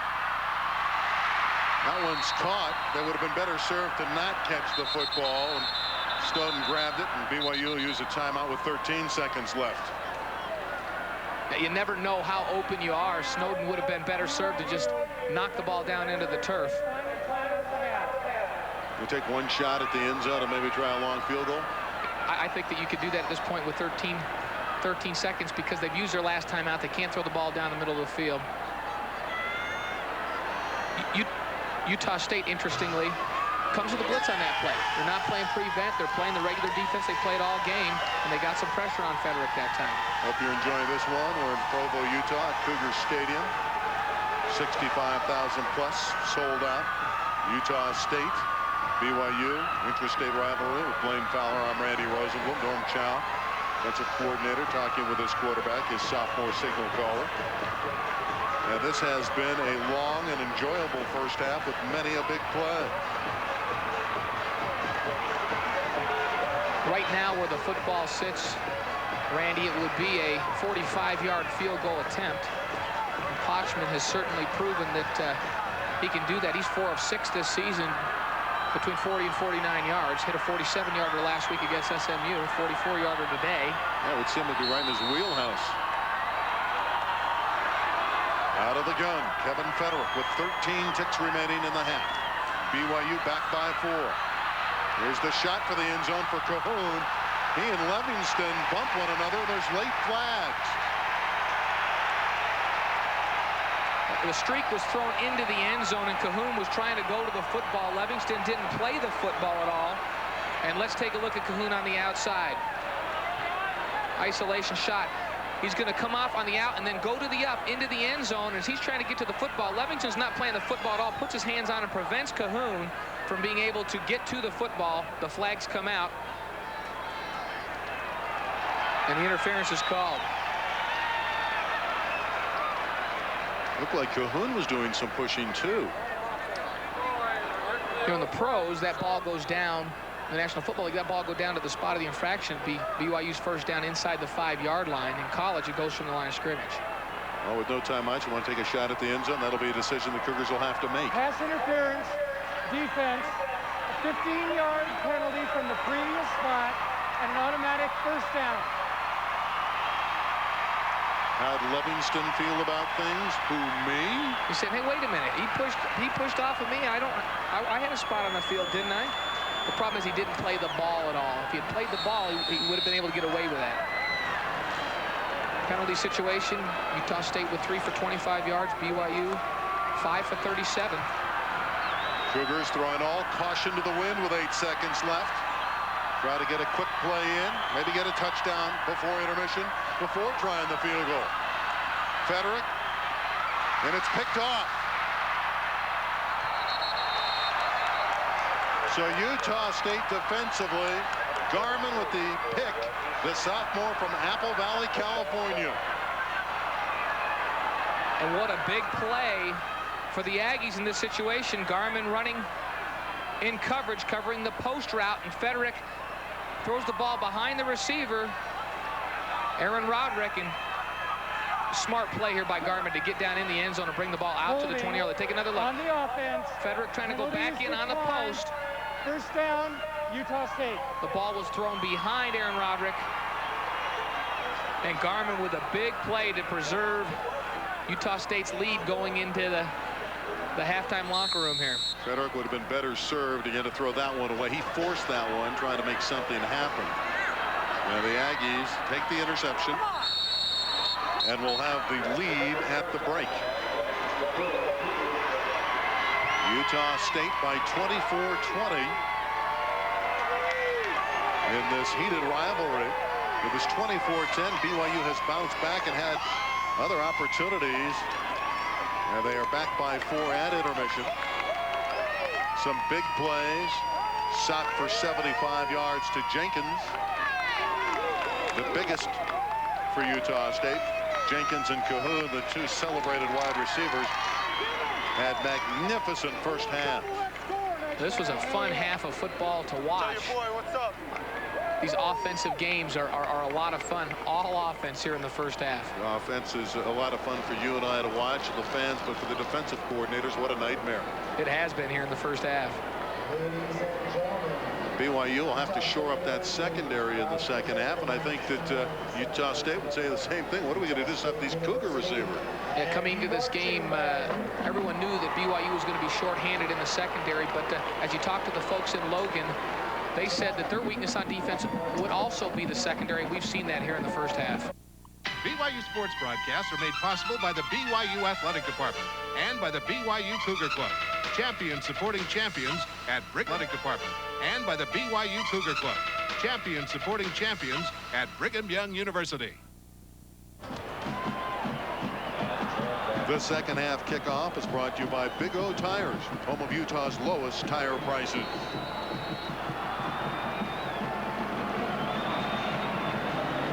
Brad Bond, freshman kicker from Laguna Beach, California, put it into play. BYU and Jaron Dabney having trouble in the end zone, so he'll kneel down. In a special presentation on the field, Corel Word Perfect Suite proudly presents a $1,000 scholarship to this week's recipient, as determined by the BYU Scholarship Office. Congratulations from Corel Word Perfect. Interesting to see what BYU does with this first drive. They have turned the ball over on their first possession of the second half in every game this year so far, Randy, and they have not scored in the third quarter of a football game this year. Surprising that a football team can be 2-1 when you come out of the locker room like that and not score, but this team has been able to do that. They have been resilient, these young lads from Provo. These Cougars have that ability to come back. Play fake, pressure. Federick, no chance from the blind side. Utah State has come through a few times. Lindsey Hassel's had a big game tonight for the Aggies. You saw Eric Bateman step back. Looked like he thought he had help because he let Hassel go right by him. Federick didn't feel the pressure until it was too late and takes the sack. Hassel's a former walk-on, so you're trying to make the football team. Keep your head up high. You still have a chance if you work hard. Hassel's a work in progress, and he got to the quarterback there. How about Federick? He threw it 30 times in the first half. 30. Going up top again. Roderick wide open at the 25. It was a 2nd and 20 play, and that one netted about 15. Nice throw with some good touch on it by Federick on the play. Threw it over the outstretched hands of the underneath coverage and dropped it right in on a comeback route to Roderick on the outside. Garmin defending on the play. Garmin, of course, the man who had the pick late in the first half. Looked like BYU was going to score in the waning seconds, and Garmin picked off Federick. And the score remains 24-20. Third down, about 5.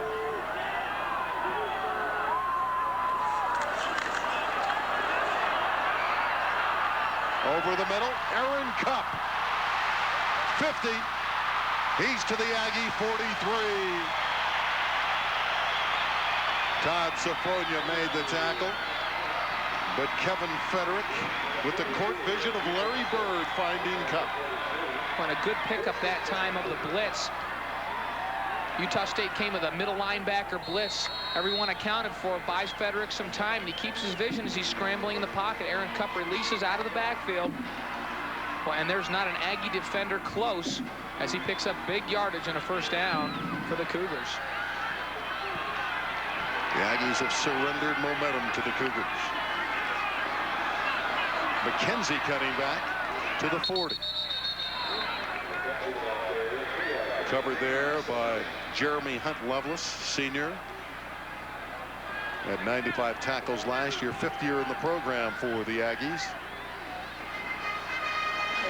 McKenzie's one of the few tonight that hasn't broken free. Haven't seen a big game from Brian McKenzie. A lot of attempts tonight for Kevin Frederick. 263 yards. And we've just begun the 3rd quarter. Margin Hooks had turned around the defender for Sean Garman. Garman was covering him like he was going to run a slant inside, and he ran an out. And they've gone after Garman a little bit in this football game. He's, like I mentioned earlier, the boundary corner. He plays to the short side of the field, and Hooks just running an out route. And Garman slipped down, nowhere to be found in coverage. He's getting a workout. Just a sophomore, Vajon Garman. This has become a track meet. BYU moving steadily downfield. After the initial sack by Lindsey Hassel on Frederick. The Moose, Dustin Johnson. How'd you like to tackle that? Todd Safonia, the roverback, was run over by Dustin Johnson. Well, and Safonia didn't stand a chance because he was playing off of a block upfield, and Dustin Johnson had a full head of steam going. A draw trap again. This time Dustin Johnson has to bounce it outside because the upfield pressure is good from the defensive front. But watch Safonia. He's coming off a block. His weight is all back on his heels as he's coming off that block by McKenzie. And he's just run over like a truck. BYU doing damage against a defense that allows but 20 points a game, 20.2 to be exact. That's the lowest since 1983 for Utah State. That ball club average giving up 19.5 a game. Frederick again. And they'll blow the play dead, and it's a sack, and it's Todd Safonia. This guy's playing some football again. Coming from that roverback position, he came up on a late blitz, and Brian McKenzie tried to pick him off inside and missed, and he got a handful of shirt and wouldn't let Kevin Frederick go. Good play by Todd Safonia. See him come late on the blitz, and McKenzie's got to come across the formation to try to pick him off. And look at the grip Safonia has on the jersey of Frederick. Frederick can't get away, and they blow it dead. Once again, the Cougars in 3rd and long.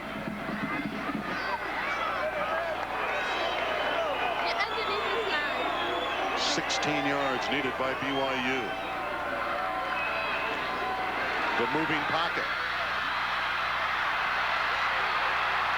Frederick gets a nice block to free him, and he finds Dustin Johnson at the 20. First down, Brigham Young. One of those linemen came back and really aided and abetted the quarterback, Kevin Frederick.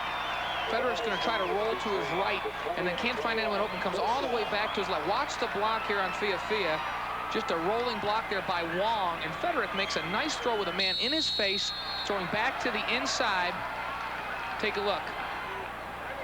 Frederick's going to roll back to his left. Now watch Wong come into your picture, number 7. He says, I got to pick this guy off. He gets in the way enough. And that was actually Latu that was chasing Frederick. He made a good block and allowed him to get the first down. McKenzie with a full head of steam inside the 20-yard line. Jeremy Hunt Lovelace, the weak side linebacker, the stop for the Aggies. Well, Randy, has BYU been good in 3rd and more than 10 yards today? Every time it's 3rd and long, they come up with a big play. BYU looking to overcome a 24-10 deficit and grab the lead. 10:45 left in the 3rd. Aggies 24, Cougars 20.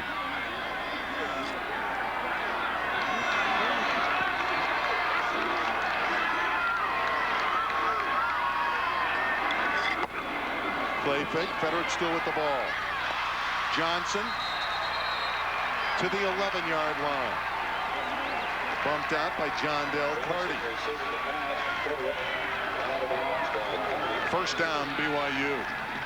And John Del Carty with another tackle on the play. Just a play action pass. You're going to fake the lead to McKenzie and go on an out route to Dustin Johnson. Look at the tackle by Del Carty. Johnson stepped on the line just after he got that first down yardage. First down, and I think it's goal to go, Blaine. That ball's tickling the 10.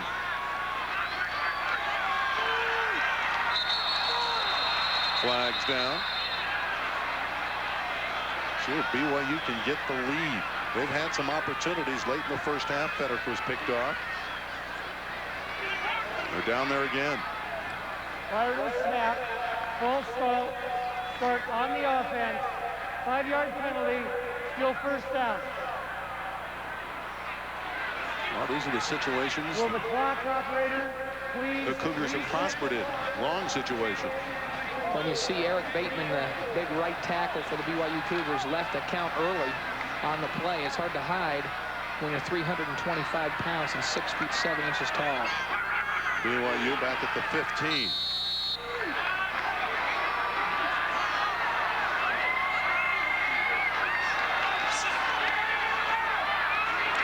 Snowden with blockers. Has 5 to the 10-yard line. For an instant, it looked like it was going to open up for him.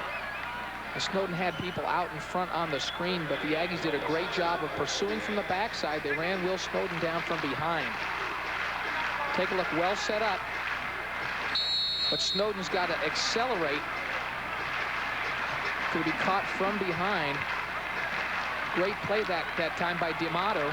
He was blocked, he was down on the ground, got back up off of the block and made the tackle from behind on Snowden. D'Amato with a big heart, motional player, a leader in the middle for Utah State. Second down from just outside the 10. Federick scrambling again. Open receiver.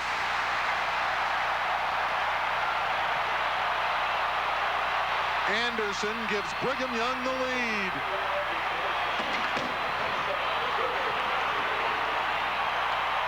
And what a patient play by Federick on that when he came out on the bootleg and almost took the defender and said, move aside so I can find a receiver, please. Took his time and found R.J. Anderson working the back line of the end zone.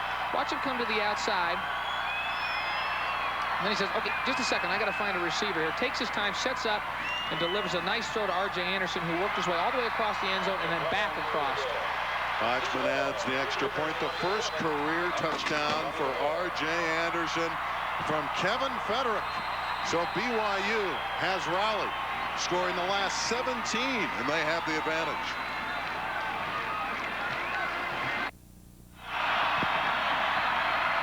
Very explosive football game in Provo, Utah tonight.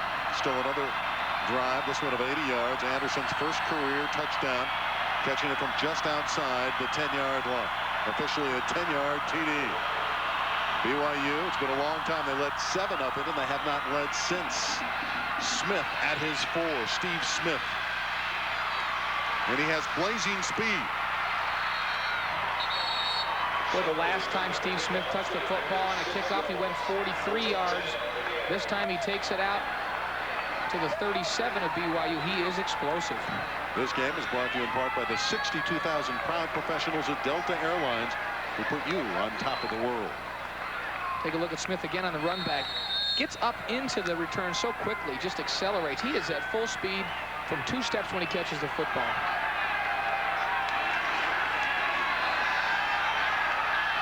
Into the flat, incomplete. Dropping back on coverage was Brad Martin, helping out on Jenkins. What a whopper we have for attendance tonight. 65,754. Big crowd. We're trying to go to Nakia Jenkins on the play. He already has 167 receiving yards in this game. His career best is 178 versus New Mexico State. So he catches 1 or 2 balls here in the second half, which I'm sure he will do. He'll have his career best. Second and 10. Rare handoff. Melvin Blue turned around and dropped right around the line of scrimmage. Darren Yancey, junior from Blackfoot, Idaho. Very physical player up front.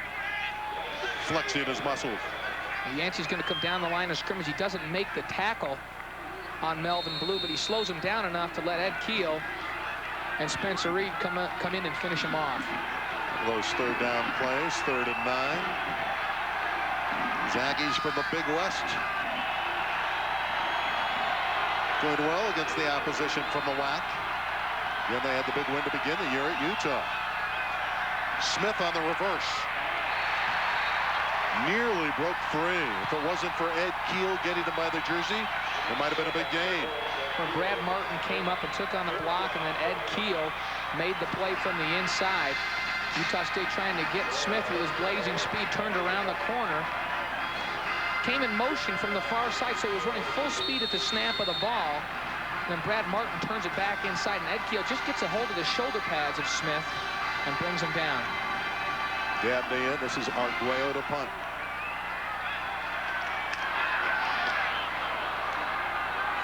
Fair catch for Jaron Dabney, and he lost it. Fortunately for BYU, Dabney able to get it back, and that's been a very big concern. Roderick and Dabney all season long have been struggling bringing it in. Cougars have the lead of the ball. This is the Blue and White Sports Network. Special teams, a problem so far. Fair catching the football. Aaron Roderick has fumbled 3 times. He recovered all 3, did Roderick. Here Dabney did the same thing, and fortunately for the Cougars, was able to get it back. Chris Pello, the special teams coach, also recruiting coordinator. In fact, he spent 18 years at Utah State, was the head coach of the Aggies from 83 to 85.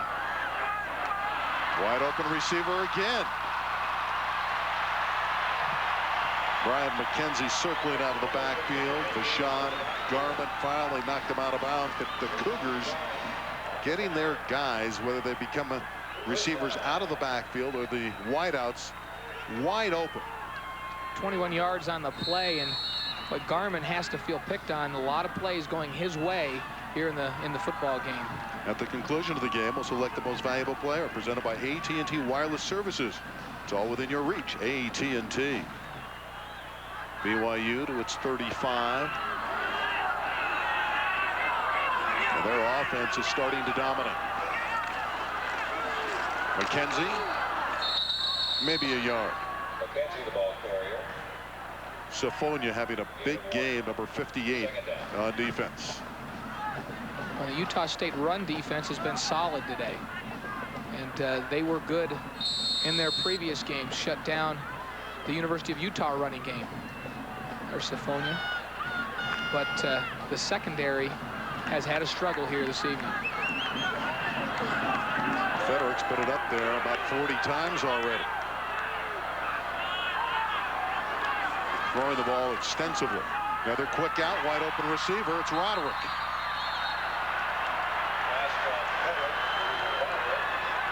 Aaron Roderick on the out. Like Ben Cahoon, came to BYU from Ricks Junior College. I mean, Kevin Federick is really settling, and they're throwing a lot more timing routes where he goes a certain number of steps and hits the out, hits the curl. And early in the game, he looked like he was a little nervous in the pocket, looking for a place to run, but he settled in here in the late second quarter and here in the third quarter, and throwing the ball well for the Cougars.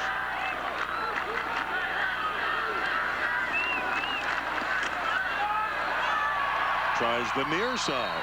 Short gain to Dustin Johnson.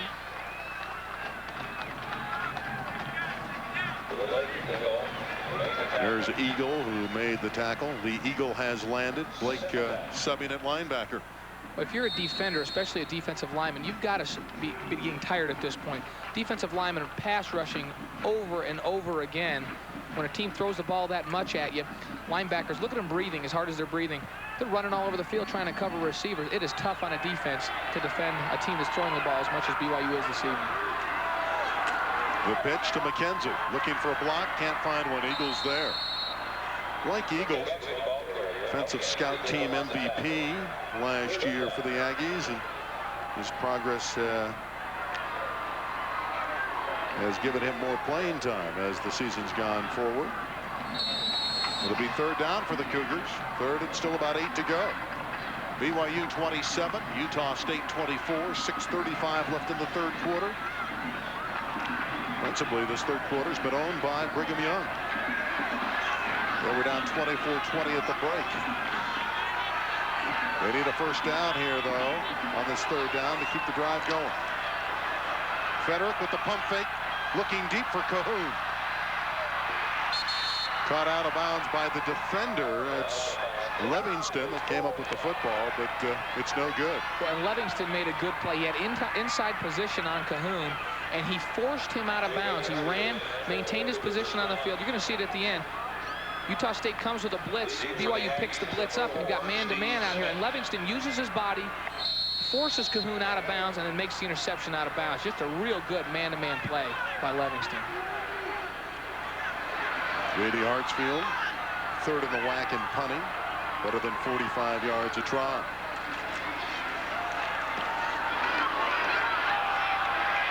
Smith waving for the fair catch. Can BYU down it? No. It'll come out to the Aggie 20.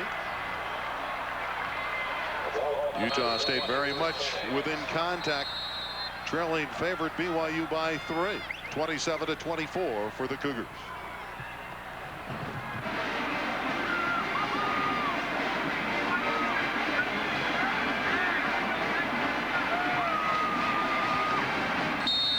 Panoramic view.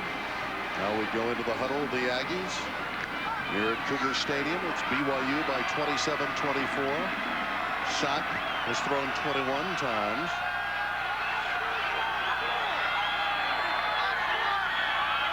And he may be changing the play at the line of scrimmage. For Jenkins, ball thrown behind. BYU prevailed over the Rainbow Warriors. Well, the Cougars looking to establish the ground game with McKenzie. That's establishment. Taking Jeremy Hunt-Lovelace with him. Finally, John Dale Carty had to come up and bring down McKenzie. But this is good running. Well, if you're offensive lineman, you're pulling guard, Matt Cox gets 10 yards up the field before he has to hit anyone. You know you're able to turn that corner and get big yardage. And Cox didn't have to make a block until he was 10 yards up the field on that play. This is a big offensive front of BYU. Blaine, to get the feeling the Cougars are wearing the Aggies down? I think these defenders are tired of chasing receivers and pass rushing, and they're getting a little bit tired.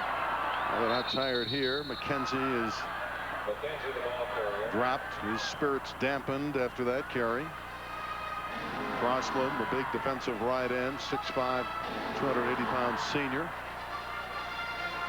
Second team All Big West last year. Made the stop. Crossland's been a warrior there. 30 consecutive starts in that defensive line position. This was his 31st this evening. And he anchors that front.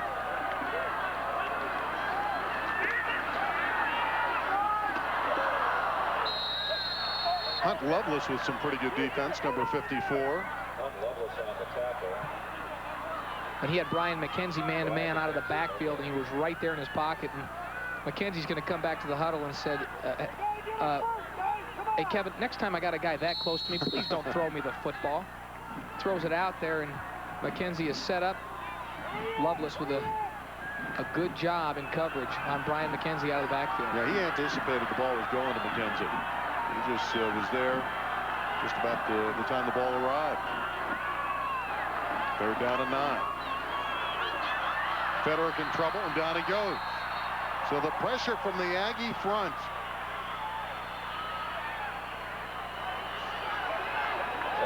Lindsey Hassel has had a terrific game, this Lindsey Hassel. Boy, and Frederick limping heavily as he comes off the field. Take a look at the sack. Good pressure from the outside and up the middle that time.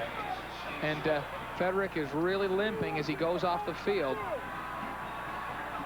Paul Shoemaker, the backup quarterback who played the first half against Washington, is waiting in the wings. Meanwhile, the Aggies figure to get great field position. J.D. Hartsfield called upon here. High snap. And it's blocked. And right through the end zone, and that'll be a safety. And BYU gets a break that it went through the end zone. Yeah, if that stops in the end zone, that could be a touchdown. Great effort from the outside that time was John Dale Carty. He came from the outside. The high snap Hartsfield had to go up for the high snap, and that just took enough extra time that John Dale Carty could go all out. Look at him lay out in front of the football, and the ball goes out of the end zone. 2 points for the Utah State Aggies. What a great effort. When you lay out like